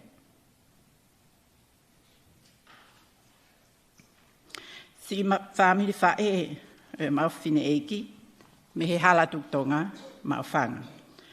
O ki heni, ai mokopuna, o e lahi tahai e mau fine eiki, siu ai se ali, ai ko kaunanga, pe he foki ki he kia lavinia o hatafe, ko e tamaia e toko e mawhine eki, malo apito, ho mo lava mai. Kai uma ai whanau atu e asoa to ai lewa, ko e whae tangata ia o e mawhine eki, malo apito lava mai. Whakamui mano ake whakamalo lo te honga ko ini, ai whakamalo mo honga ia mo oni, ki si e mau whae whakalau maarie ko lola lātu ila. Pea mo whanau mo whangamopuna. Ka hirio e mau whakamalo, ki e mau whae ko lata heanga Woki Halaholo. I henga hai ofa ko to ape, o honga au pito ke pekia. Ofa ke tau maringi mai, aine ala ofa ke te mo tolu, ke kei hoko atu ai pe a ngahi whetawani aki, mo nofo wheo fofani, i he mama ko e ni, pea mo mama ka hau. Lewe lewa e malanga ka tatawat.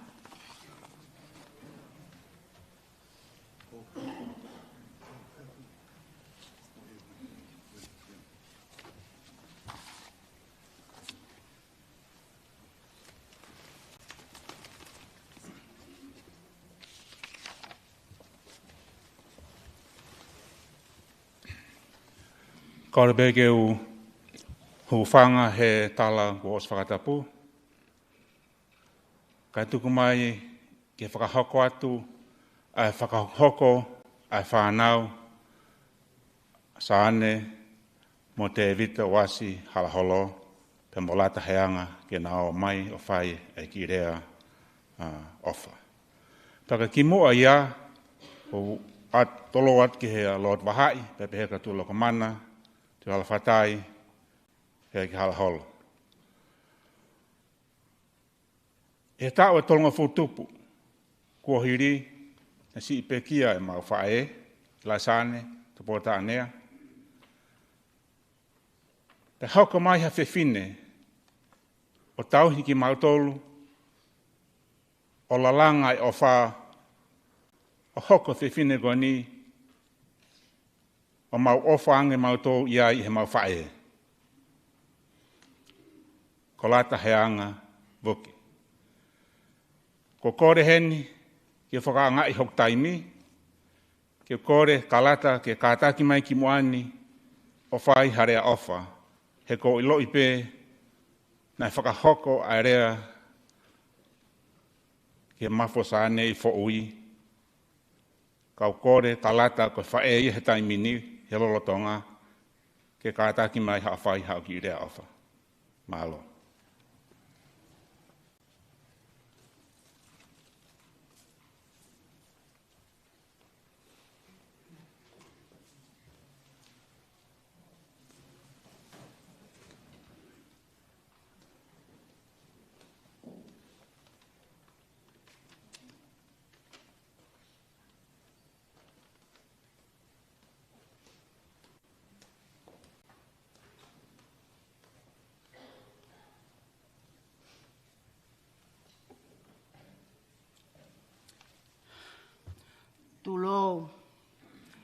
Tulou.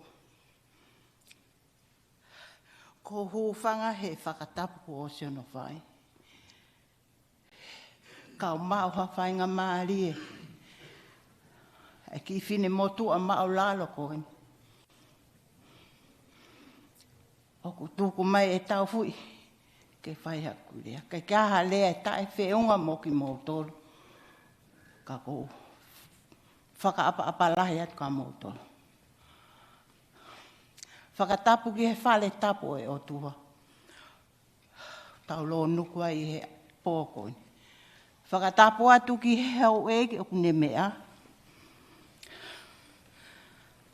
Whakatapu atu ki he whahu i he pōni. Ko whakatapu atu ki he kāinga lotu ko toa pē. Mo i haa mata pule ko toa pē o kunau i he whale koi. Kai uma ai, whamiri tamai, mo i whamiri whae, mo ki mō tolu ko toa pe mō lawa mai, i he pōkoi. Ko hoku hingoa, ko la taheanga Woki Halaholo. Nā ku tākai whāla I he tangata eki koni Nelisa Halaholo. Iai pe maki toko oa. Ka neongo ko ia ko e pule ia e toko take. Na maulele mai ki he ni he tahiwa waluhiwa. O mau taha pe I he pe malolo e tangata eki. Kau nofu pe mo tamai o eki koin. Mo kau nanga koin. O whai ho nohi ake ki naua. Pea koe toko taha koe ni o tau. I he pōni, koe toko ni lahi au pitoki a te au. Ai ohi a ngata mai ki koe. Hala ke iaha, ha fōtunga. Nai hange koe pe nai lau e Nelisa. Ko han kai koe lau au koe toko tāke. Na ni lau pe au ko no te hina, pe ko han no tā o kete. Ko e mawheohi, nai kai whakangata ngata. Neongo pena mau hiki pering keim, hiki miu prei, ka ne kai ke tuku ai. Ai whe aung aki. O a upe o nau hiki ki pispeki, ka unofu bemo ki I whanau I sempuluno. Hange koe na e toi a siri ai pe ma wheo whaki. O kulanga e kumanatu ke ma wheo hi mo toko taha koe ni. He kai ke ulawa whakamatala, he koe whine motua mārea I he lea. Ka kou ofalahi atu au pito Nelisa. He kai ke tuku noa I alisa ani moliriani. Ko pau pe ke whai hau whatongia, he koe hui, koe whine ofalahi koe ia te au muki I whanau. Talu e mālolo e tangata eki. Ka kou ofalahi atu au pito ka mō tolu hono katoa. Tua o whatu.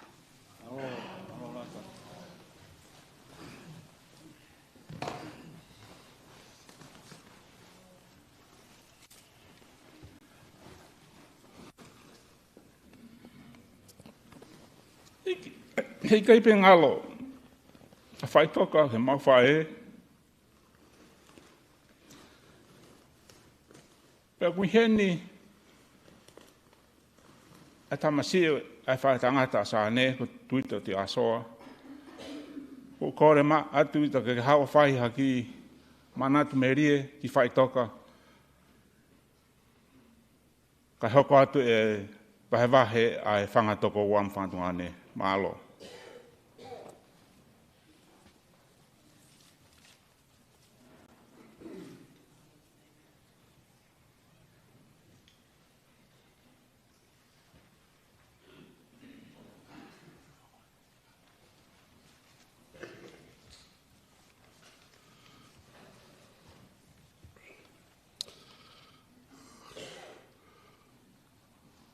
Kore ke hufanga I ngai whakatap ko tope ko whai me tunga marangani. Kaya tā pe moau ke whai haki I manat me rie ke toko taha koe ni u tau hene I Japoni. Ko hingoa ko siontuita tu ia soa. Ko e whikahango fulu au e whanau e toko taha ua ai taha ngai whai tangata ko ia a sāne. Ko tangata iki kono tō whiwhine lahi ko kawata. Kawata ko whae ia sāne, ko sāne ko whae ia ai pekia. Aia maharo tauto koe mihe, ko au ia maharo tonu ke tauto I tua au pito. Ka ko hufanga pe, ko hi koe mata ofa, ai whanau ko ia ai lai sāne e ki mautolu. Koe tu ai whanau koe ni, ko lai taha pe ko kawata. Pe hoko ki ai e ku tangata eiki. Pe hoko ki ai e ki whinei ko paea. Pe koe sisi taha ko pori karepo, o ku heni ane tahine. Ko wini, o matautu whataha pe me he. O whalahi atoa ke ki mautolu e ngai whamiri. Ko mea I pe o ku sisi ai taimi. Kai ku tauto o tauto ngā. Pe au whanongo ki he ngahi rea. O hai kātoa pe ai ngahi rea ki he ofa maa mo hao haoa aho tau whamoui ko sisu kalaisi. Mahalo i ki mea pea ko fie tuku ma te tau tolu he pōni e ngai whamiri. Ko e ngai tāsi pinga le rei na e tuku e pekia ma te tau tolu, na e uhinga taha pe ia ko e ne iloi mo ne fia mui mui ki he eiki ko sisu kalaisi. Pea ko whaamu ki hoko ia ko ka pasa pe ko hatuhulu ki tau ngai mo ui taktaha. O ka pau o tau fie manatua ai pekia mo ni ngahi lereina e tuku me te tau tolu. Tau to e foki ange ki api. To i ki whasio sio whakarerei ange ange tau ngai mo ui whakafoi tui tui. Pe u whee nai aho tau wā pe mo eiki ko sisu kalaisi. Pe a kou palo mesi a te i mou tolu. Ko e mamahi koe ni mo e mawai tau whai he pōni. E iku lere e ia ki he taimi e toi haa ere mai ai o tau wha moui. Ko he haa hono hinga, ko hi he tau whainga ki tau ofa o hange ko ia e he huafa sisu kalaisi. Amen.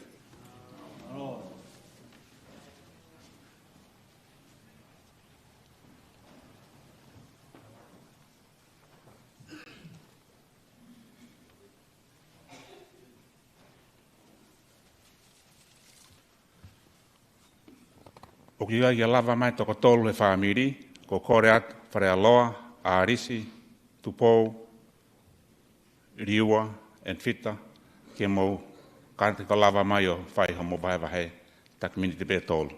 Malo.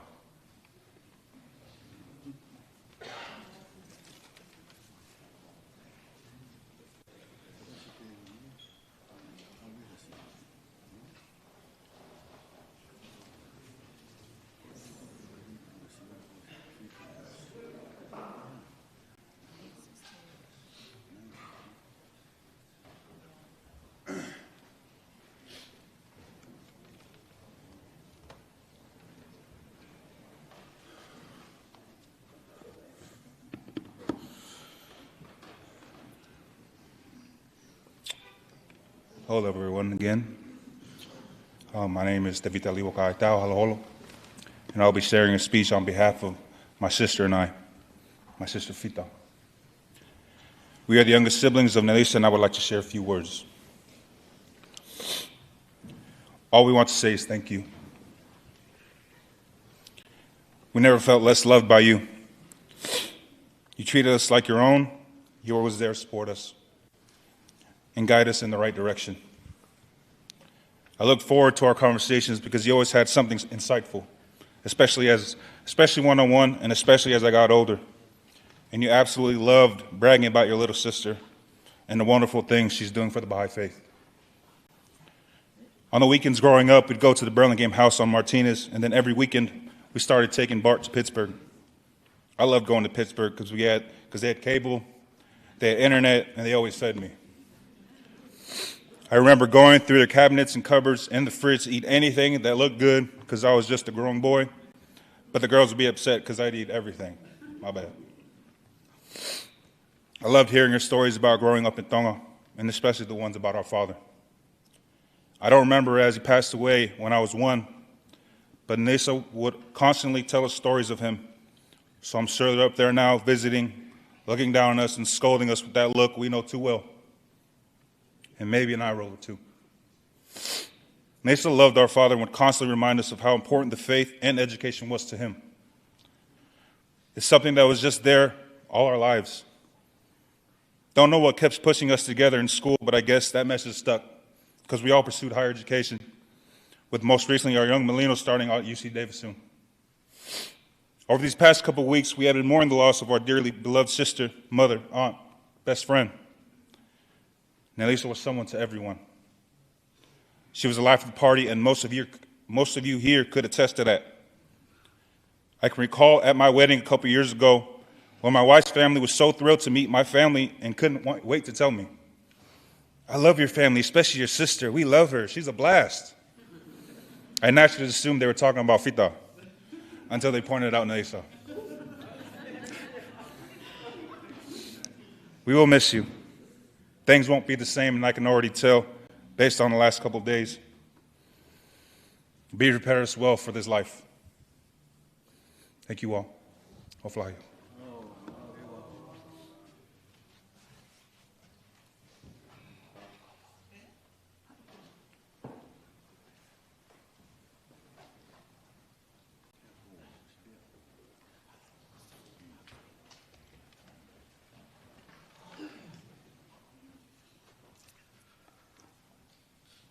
Malolelei.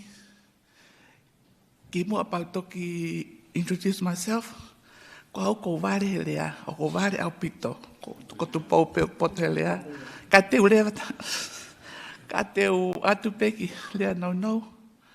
Ki e ko taimi na u whiohoi mo ku tau ke te ko Nelisa. E tau whitungo for 70s na i New Zealand. Ko ape mo ia Panama, mahari e tau taha, me tau ua e mawhio. Mo ma, waha ko taimea na matau wong futupai. Pea whakau ke whoki ki tonga, pa whoki toko ape ke no New Zealand. Pea alka Amerika. Pea au, alua tupe, tahiwa walu, na ipe ki palopalema na hoko ke na malolo i tamasi New Zealand he taiwewe ni ma. Pea au, ka te lo nau ki i mongo i ku uncomfortable e kunofo i New Zealand ko whimau ke ufolau alato ki ewa ka te whetu. Pea tohia lewa ka neisi te au lato ke ma ki nofo ka taimi. Pea au lewa he tahiwewe walua ma nofo, ma whiohi. Na fuwhia lahi au pito ka taimi ka na ma keisi i loua.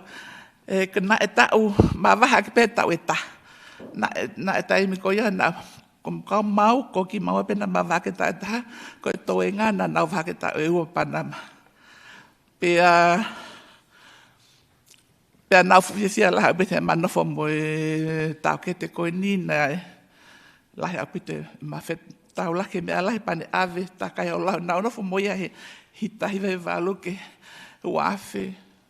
Wafe mawha, pau whakau kaurewa, ke whokia ka New Zealand, kana e loto mamaha e pete whokia, nena sanga, tala mai ke nofu, o sanga applying me ke man nofu ka ku, kai pe ke whulata he nofu Amerika, he too fast ka te au, poi pe ke whoki pe ke New Zealand, pa, ka ki he ku uhinga e ku kulea koe niko, a ko fia ko hi, na iai he taimi na ke ikia e nengo tamaiki, a nani molisa eni, taimi ko ia na tau nima maha pe tau fitu a sisi pa tau hiwa lahi. Na mau whiohi fuoloa mo tamai koe ni. O ikua o toko ni ka neisa taimi nei he ko alto pau pote whakauri pa whakauri o toko ni kia he ngai mea lahi. Pik ape whanau ke a me he ako he taimi mo o ai pa ko nani ka taimi ko ala tapi ka ape tam os fingo mai pe matana ni he kaki fia mai le at ko pik amai ka ku mahal pe ku saya pe ke alangene mamo pik ape ka ku ko fia lahi ko hi na fu na mahene me kita mai ki keiki e tau e ono a me fitu pa ku ko me ape ko ki mongo ko ki me ape ku ofa ko ku ta ke te he ko ofa lahi apito ki ai he ngai me alahi na lahi ma feo hi he ni pa mo me alahi na wako me ai he ngai tafaki ke mo malo apito ofa tu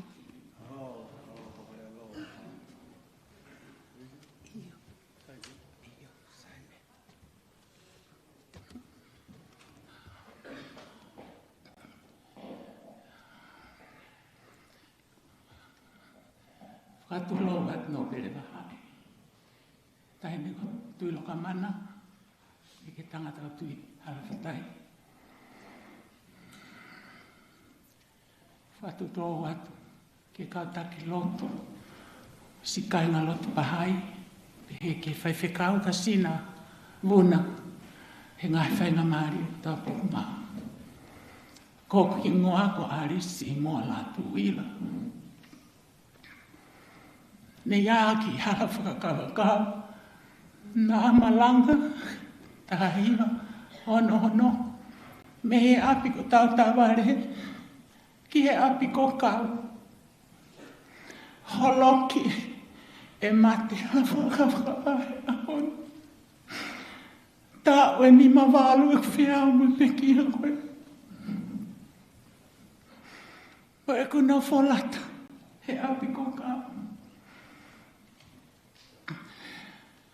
Kua lahi tala noai, oe urunganga Nelisa. Ka kofi e whai ha whakamāno lai, po a whakawhitai, lot wahai. He mao whine whae whakalau maari, kene o whake mo ui, pe ane o mai au whakatangutu he loto pahai. O riri hua mo ui o kia hau. Whakamālo atu. Hene tui loko manu, he mao ha tangata eiki. Ta mai whakalau maari he te tau asala horo. Kene o mia o tuku. He lo tuku e niki he ako hai pia lolo e kumu ui. Ko mau whetu take anga ako whetu take anga. Whakamateria mo whakalau maari. Ne hai e mau mo ui. Pei mo unga ka meri o mau nofo e poa ki a hone. Koe mo oni e whewhine koe mi. He kaito e ilo aga tāki ai hula karite. Tāo e ni ma wālu ma mawheo. Uka e mga e whakarilo lilo mga e whakapuripuri. Ko maua me moi otua me a whioi. Kai ki o te whakarea ki me. Ko e manatu ke kua hiri, ko koto whamamahi atu.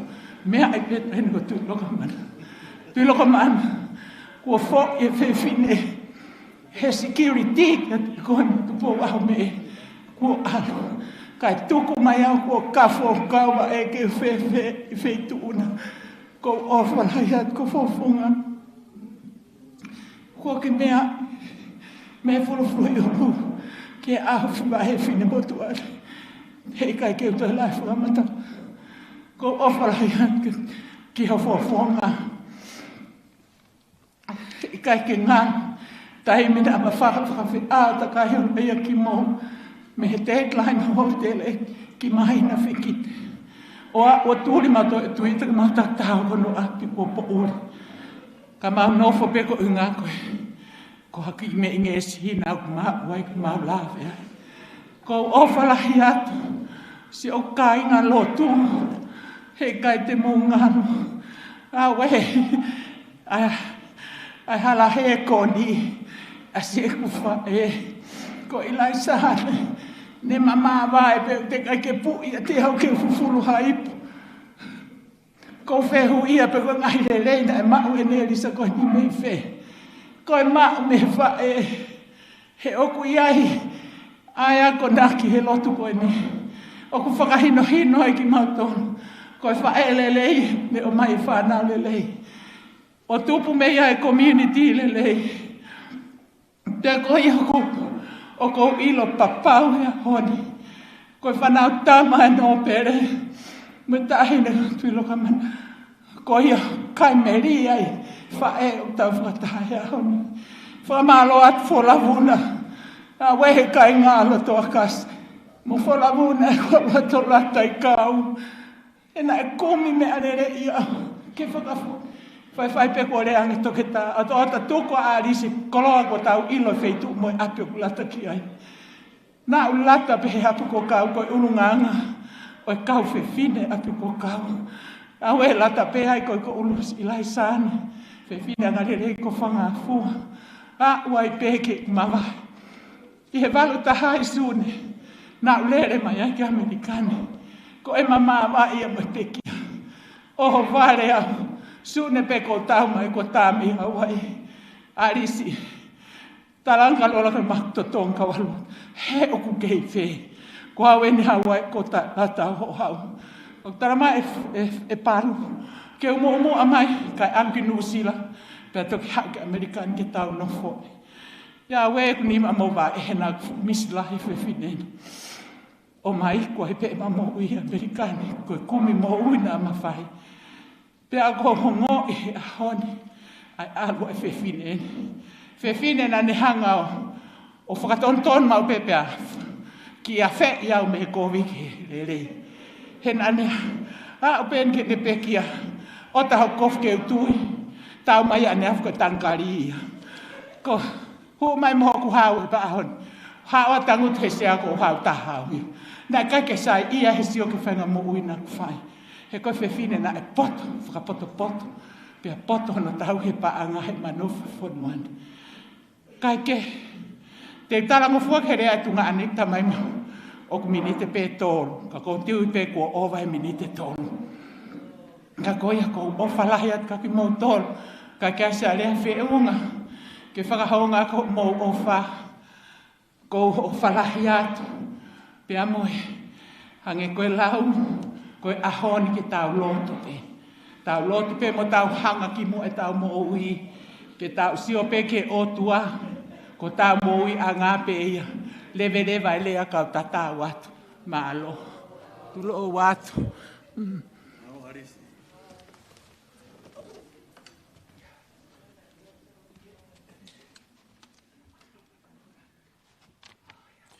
O toi si pe tau taimi. A ko kora tu henti kia sione tu itahi. Kene lawa mai o whaiha ki rea.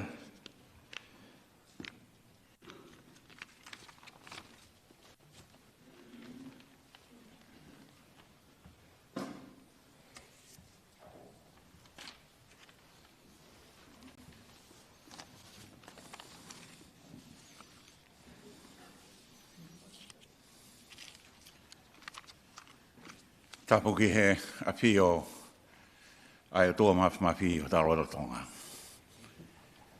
Ko e poto au niu, ko e ilo au niu.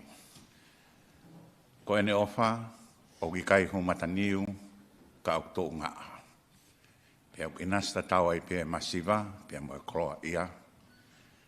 Ai mau lalo, pia mo e mau lunga. Ai poto, mo e masiva ilo. O tatau ai pe koe hae lanu, koe hae whanua, koe hae matakari, koe hae ai tui, ka ko ki tau tolu katoa, koe whanau katoa pe tau tolu ai o tua pe taha, nā ne whakatupu. Pea koe whatongia ngai whunga waka whalau maari e tau whakautu mau kuai, ke hinoi i ki tau tolu, ke tau tafoki, me he kovi, o hanga ki he lerei. Me he whakapouri ki he māma. Ko e whiawhieni o e merino, o ngataha, pe mo e whio ho whani. Whatapu ki hono whare tapuni. Whatapu atu Lord Mahai. Whatapu atu tahine tulokomana, tuita. Ka maa tui halwhanai tuita. Watapu atu ki he whahu, rewin, wuna, tau moi peau, pehe ki he ulmotua. Watapu ki he tangata uni whakatau lama, ko tau pō whakalau maari he koe ni. Watapu ki he whaiwhekau salamasina, wuna. Pea moha atak lotu. Whakatapakat ki si kai ngā lot pahai o i pekia. Toku mua ke whakafonga e te whakamālo o loto hounga maoni. O whakafonga e te si kai ngā lotu pahai. Ka mai si whamiri o i pekia i honau whatongia whakalau maari e. Pea mai nau si i tui.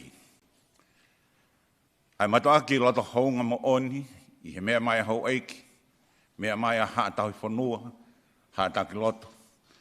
Ko hui ke tau kau ngā whakawhetai ki he tai hāmai, ko hui ko ene alo ofa ui ho tau toko taha. Ko lava ai hala whanonga e māma koe ni, kai whakarakaraka hoona lau maari e ki he māma ka hau. Pea hoko pe a mate mau pe, Ke whakatūpake pia tau marawahe fuuai mo tau whihu ia. O whewhea mo ui i he māma ka hau. Ka pau te ke to'o hasio ata sio o ke mamatai ki hofofonga. Whakafo ofa, hoi hoi fua. Ka pau e mafoa ai sio ata koia. O ki kai ke mōre aia i misia koe nai hā i he sio ata. Koe sino whakamaterie, koe sio ata haia. Koe i misi nai hā i he sio ata. Ko ho ouia lau maarie, moho kuia lau maarie. Koe lau maarie, au tolonga, tuputupua, pea taengata. Ihe ene pehe. Koe māma koe ni, koe māma nunu mo vete pe. Koe māma o teu, koe uhi koe māma kahau. O hange tofu koe fie mau, ke teu ki tau tolu me he māma o manawa o whae. Ke whau aiongo nima, hange koe whakatapu, aiongo mata, aiongo wa, aiongo te ringa. Ke te whai teunga ka kato, ke te lava mai ki he māma koe ni, o ausia ka kato, ai teu ka kato kua whai he o tua, ke te ausia he māma koe ni. Pea ka pau nei kai ka kato ai teu, i he māma he manawa e whae. He kai te ke ausia ka kato, ai whakateunga he o tua, ai koloa kotoa ma au i he māma koe ni. O pehe tofu, ai mo ui i he māma ka hau. Koe ni e whainga maarie, ke teu ai ngahi koloa whakalau maarie. Tau whanongo ki ai he whiapini, i he ngahi wholofola, si tala loto ai whanau, ai taula eiki, mong nau tolo kotoa ngahi kupu ai whamiri. Ke tau teu a ofa, a whaito tonu, a whaakātaki, a ofa ki ho whiri, ofa ki ho kau ngā api, o i kai ke lau whanua, i kai ke lau lotu, i kai ke lau matakari. He koe māmani, i he ahoni, o whakamooni he lotu mo e sae nisi, koe whanua pē taha. Pea koe tau tolu e whahinga tangata, ano tangata i whanua, mohono whewhine i whanua. Ko ia ai tau mua o mo ui ki he māma koe ni. Ko ngahi koloa nunu mo vete o māma koe ni, o whaafihia hange tau here wae ke te tau tolu. Ko ngahi oho whanonga kotoa pe ia. Oua na hala e tau whiri.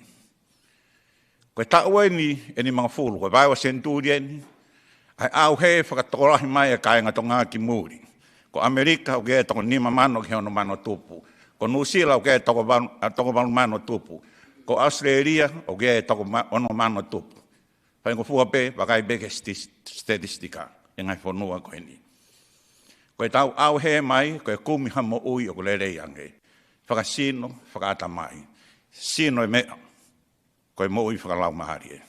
Koe koroa maho i ngai a tonga. Pea ko mamani, o taulo fu e ngai whakae waha la lahi. Koe whakae waha o e whekoro aki a ngai pureanga. Koe whakae waha e horofa a takai o mamani. Koe hahano uhinga. Koe tau whekumi ai whakamaterie. Kai ngalo ia te tau tolu. Koe whina ngalo o tua. Ke na panga maarie he mo ui he mama koe ni. Ai whakalau maarie mo he whakamaterie. Ka hala ia. Te tau tōnou nou i he mama ka hau. Pea koe ia e tapou i he whiapini ma ki tau tolu ka inga tonga. To'o ai whakamaterie ki he lahi taha. Ka koe oho whanonga pea i he mama koe ni. Ka mafoa ai sio ata, he gai matea ia i misi, ai whakatupu ai o tuako lau maarie. Ko ia, o ku maho inga, ke teu. Koe pekia koe ni. Koe ta weni mangufu tupu, e ma whiohi. Ki mua ia pe au takai whala i he whamiri. O ongo iai, ai ofa whakalangi whakautua, kua tala noa kei ngai kupu o toa whamiri i he whiawhini. A whai to tonu, a ngāwe mālohi, a ofa na i kai lau lanu, ofa na i kai lau tuunga, ofa na i kai lau whanua. Pea kuhene e kai ngā lotu o si Nelisa, me he ngahi matakari ke. Koe ngahi a kau kakala, i he ngoe kakala whakarangi pē taha e otua, ke mahino, koe whahinga tangata, Koe whamiri pe tahana e whakatupu e otua. O ko lawe i tālo mai e taimi o ngonga ai po. Ka koa manaki, koe tuku lau maari e, whakamateri e sino mea whakalau maari e pekia, ko ia ke tau whakalau lotoa. Pea mahu inga ke tau teu ai oho whanonga ko ia ki he māma ka hau. And very briefly, dear friends, it's an honor for me to be assigned by family to say a few words, reflecting on the life of the Spirit according to the principles of the high faith. So if you take a mirror and look at your beautiful image, and if by accident the mirror is cracked, the image is gone, but not your reality. The mirror is your body. The image is your soul. Your soul is eternal and everlasting. It is the God-given gift. The life on this plane of physical existence is one that you should prepare virtues for the next life. In the same way that the baby in the womb of the mother prepares 2 hands, 2 eyes, 2 ears, 2 feet to walk. And if you are developed fully, you enjoy life on this earth to the full, and you should live it abundantly. But do not be seduced by the bling-bling and the flesh of this ephemeral world. God is eternal. Your time on this earth is to prepare you with spiritual resources: love, justice, humility, respect.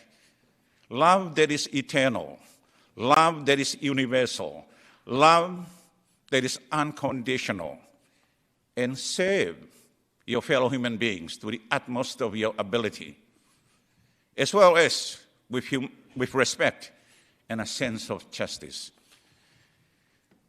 Dear Nelisa has been a friend and co-worker in the Baha'i faith for more than 50 years. And this was before Tupo and I decided to form our family.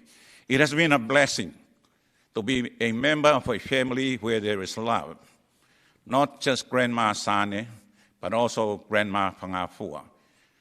The home of Kau, the house of Kau, is a home of love and unity.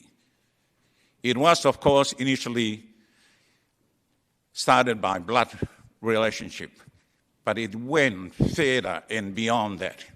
It was a divine love, reflecting that love that is internal from God. Dear friends,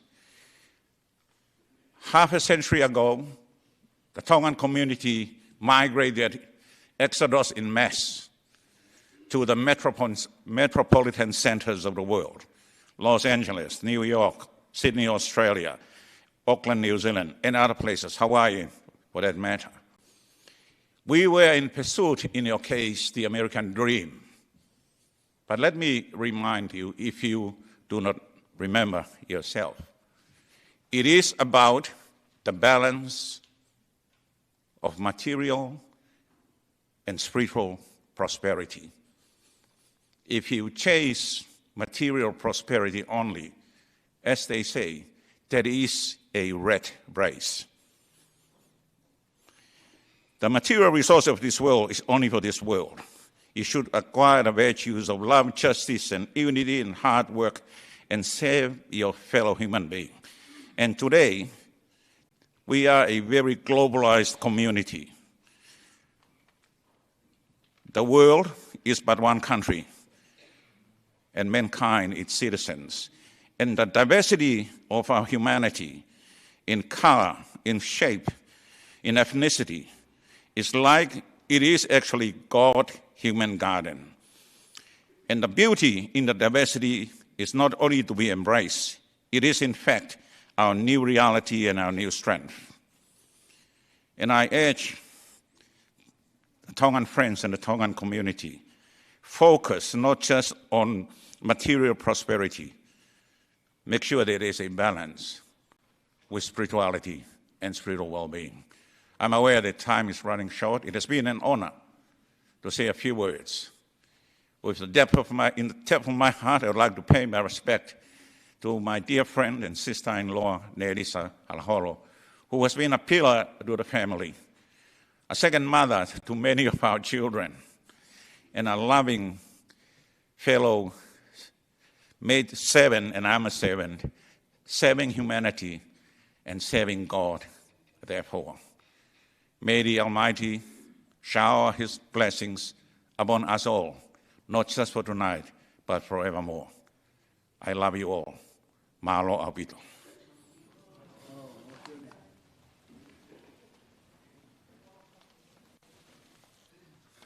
Malot ke sian tutai la vai patongia ko ko korean ya ilaisane Halaholo ke ha o fai hiva ma ta tolo e pe fin o sia para to ko malo.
I knew he was spending.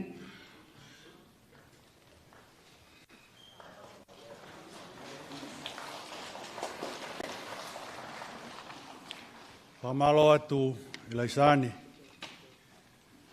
whakalanga manatu, i whaitoka e whanau ki hore o, ki hoko pego i hoko kui, pine leo le lei, i pine anga whakapu ofa, kau tau whakapeta ia i e whiapi koini. Lord waha i whamalo atu e, kei whakalangi e apisia tua koin wa malot ki tu lo bana ka ma tu patai wa malot ki family hono ko toa ai maheni e toki fa osi e halaholo wailala e tau fatongia ko ko na bia ko family ki fa ta tau lutu tu oskua pa ko fa fe e halaholo ki ha ko fai halea pe wi ai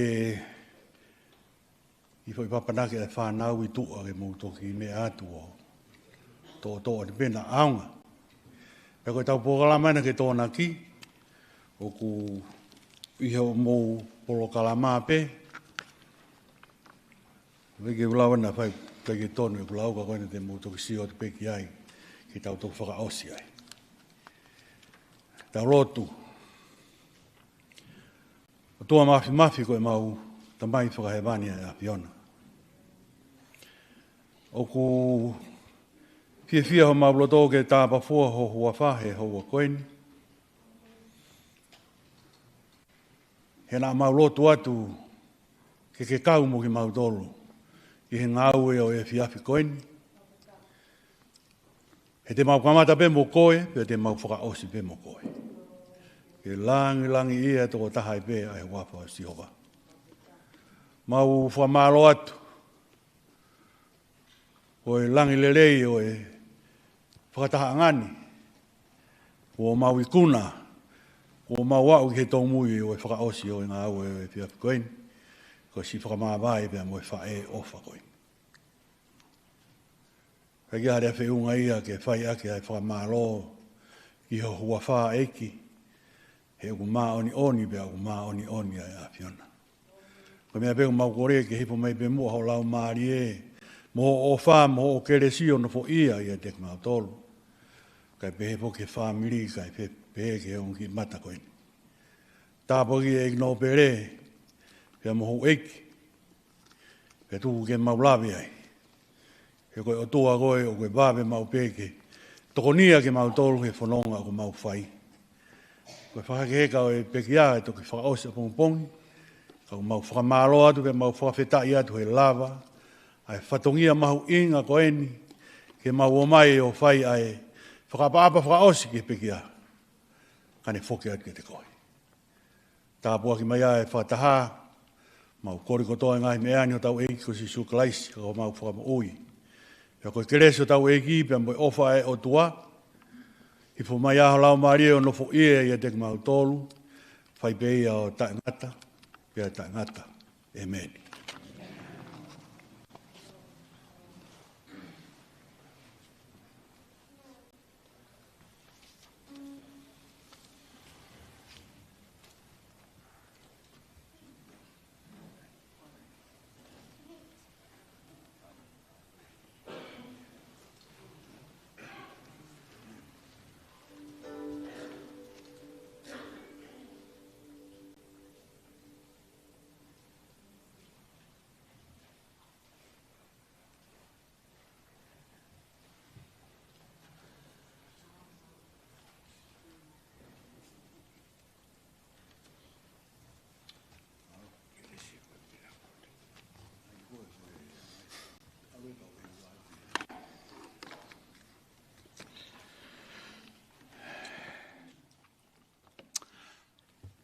Ko re pege o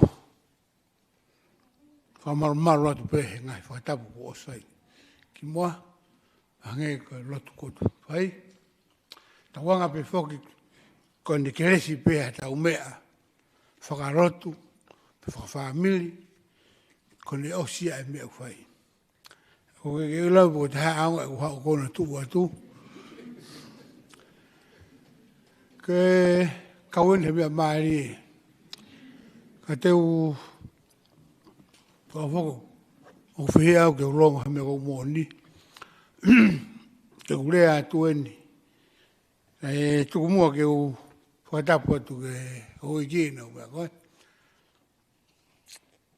Au tuate ki mape koe ni ke toke whai atu e ku mea kou waki whaha atu. Ne mau tupu hake.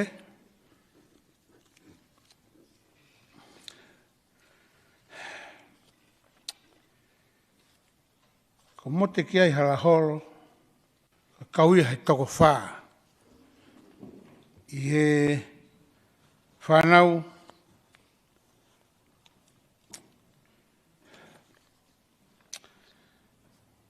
malo fuulahe kula toma mahi ko puria e me ene. Ene o ngoia.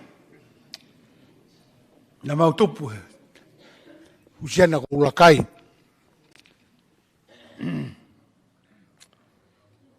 Ulakai na e ana foha ua. Paulo halai wau, koe lahia, ai koe kuia aku.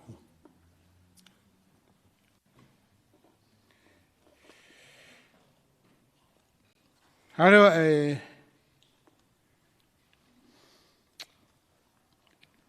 iyo, pia koe toko taha ko suunia aka weka.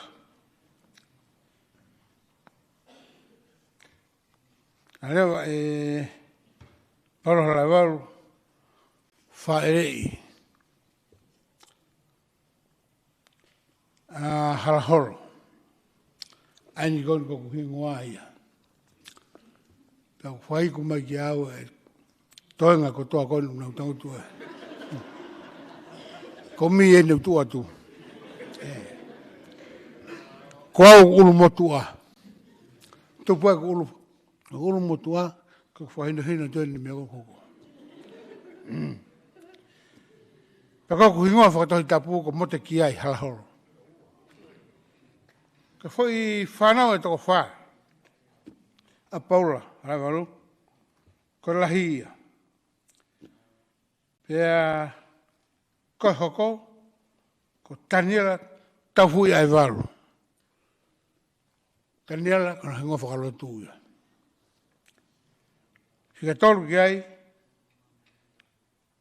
sione whinaurahi. Ko sione whinaurahi, o ki ai kau tama koe ni. Nea nau tuwhi whine, sāne, tupu ahau.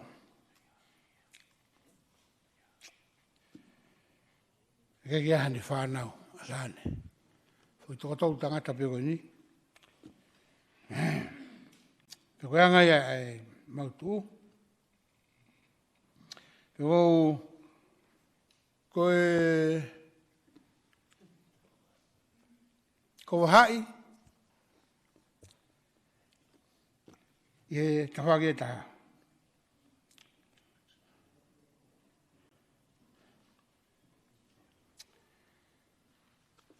Aia koe te poutoa ia. E ka tupu toa, pia mo ulakai. Kono te hina. Nga tamaina e toko ua. E ka tupu toa ai, hawai e. Pe tukui ai. Pe ko ki mautolu katoa pia mo tui alawhatai, isa, tui lo mana. Tui alawhatai, ma whakataha matohe te whakotaha. E kone tūkoe ni, o te whamarola. Kaki u whamore more be. He koutua hau ko hau ita pe uia. Ya kone ko si matoto o ato he ngai me. I ose a honi unofo peo te uteu. Ya kone ko alake ko mati ko toa ume ahe. Lia whamaro. El honga ia. Taru me he ane pō, whai me ea o mangi a honi. Me ko mai no. Sio mo ngosia mai. Tau whakahi heka e whae koen. Mo buna koen. Nā ko mau whiwhia katoa ai. Matoro, e ko hoko mai ngai whaingataa wha tūpa ke. Ko mo mea mai hange ko ki siasi. Toki ilo ni au tako na ia pepe ki siasia. Ko e whamiri mau tōru, whawhia whamiri lotu lere.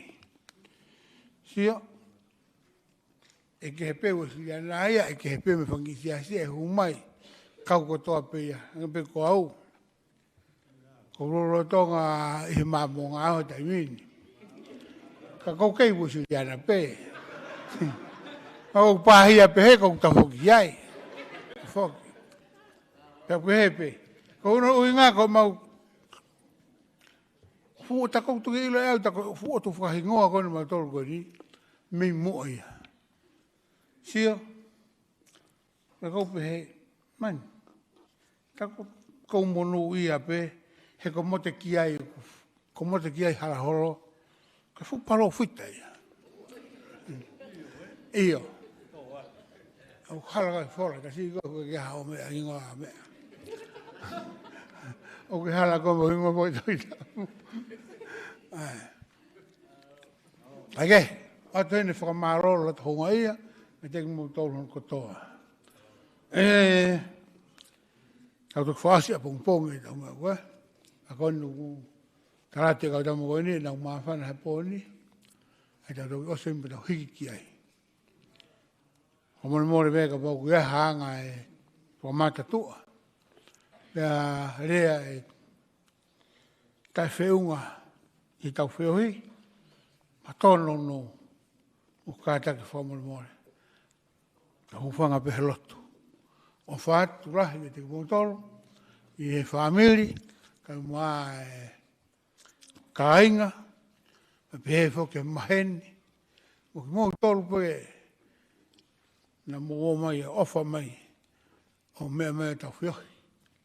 Une hanga o tatara te whaingata me te kumotoro. Mi whamiri, ma siwa, ma tua koe. O wharahi atu rotu hai. Pe whaki e...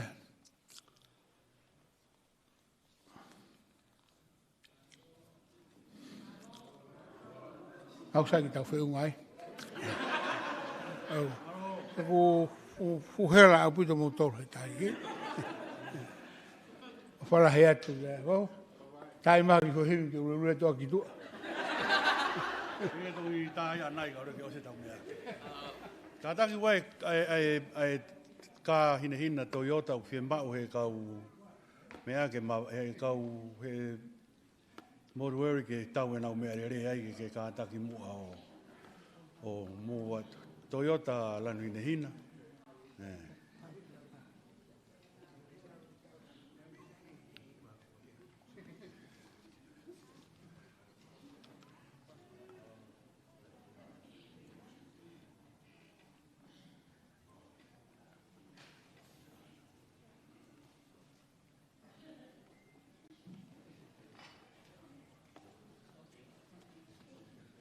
Pe ki tā mai pe, le si pe.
Mukataki o mea atua, Koe ni kua hoko hoko fulu e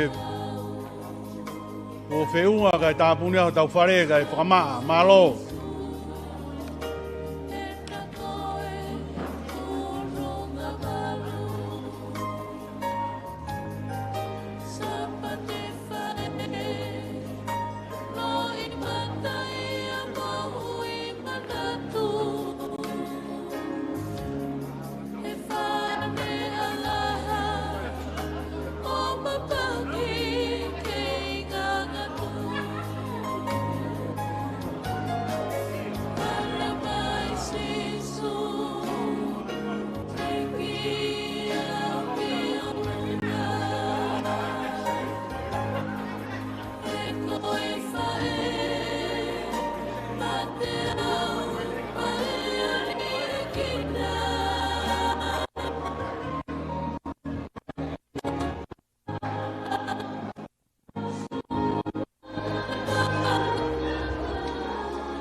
Whanongo mai ki hoku leo tangi ki a te koi me hoku loto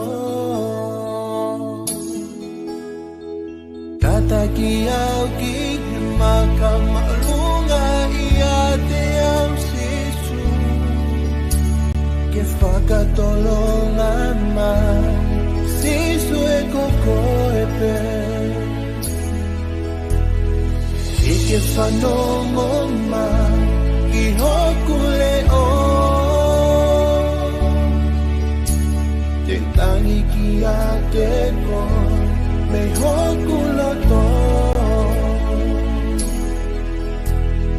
tata ki au ki he maka malunga i a te au sisu ke whakatolonga mai sisu e koko e pe te ngopo mahu i o whale o ta e ngata Palala ki o kapakau he o kumbalu te ngopo mahu i o ao te uhiwa ki a te koe sisu Pakamalo ki o huafa o ta e ngata Whanongo mai sisu ki e kukole O kufai atu mehe Vanu o e mate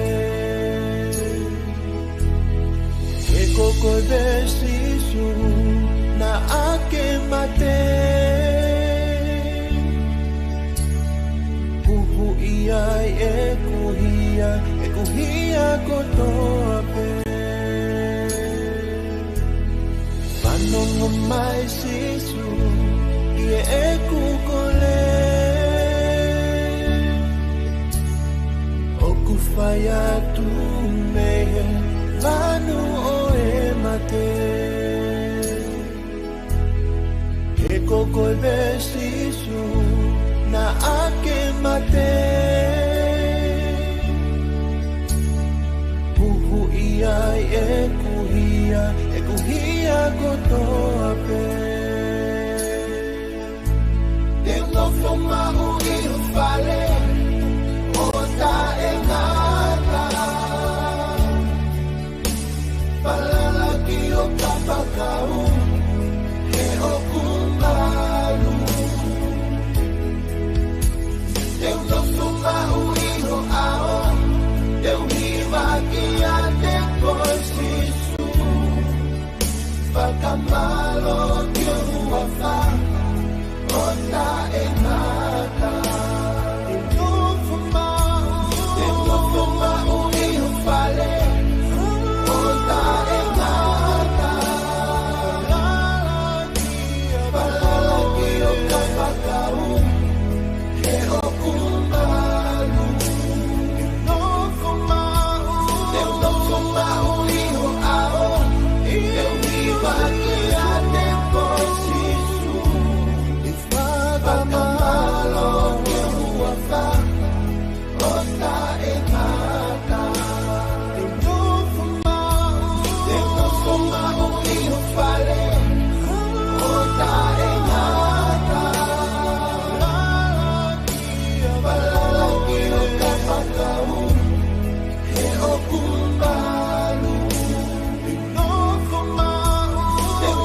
mau i ho ao e uhiwa ki a te kosisu pakamalo ki o huafa o ta e ngata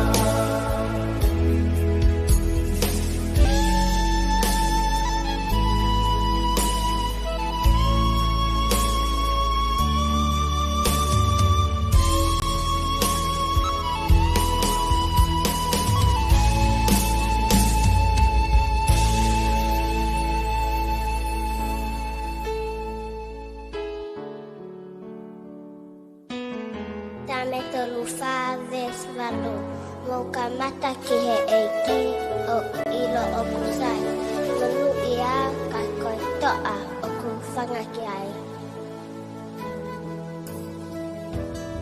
Aho moe po e kutala loto ke toko ni ia u i he funongani Nahi e taimi e kufeina ke tau e kumoui i he awhiona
koko e pe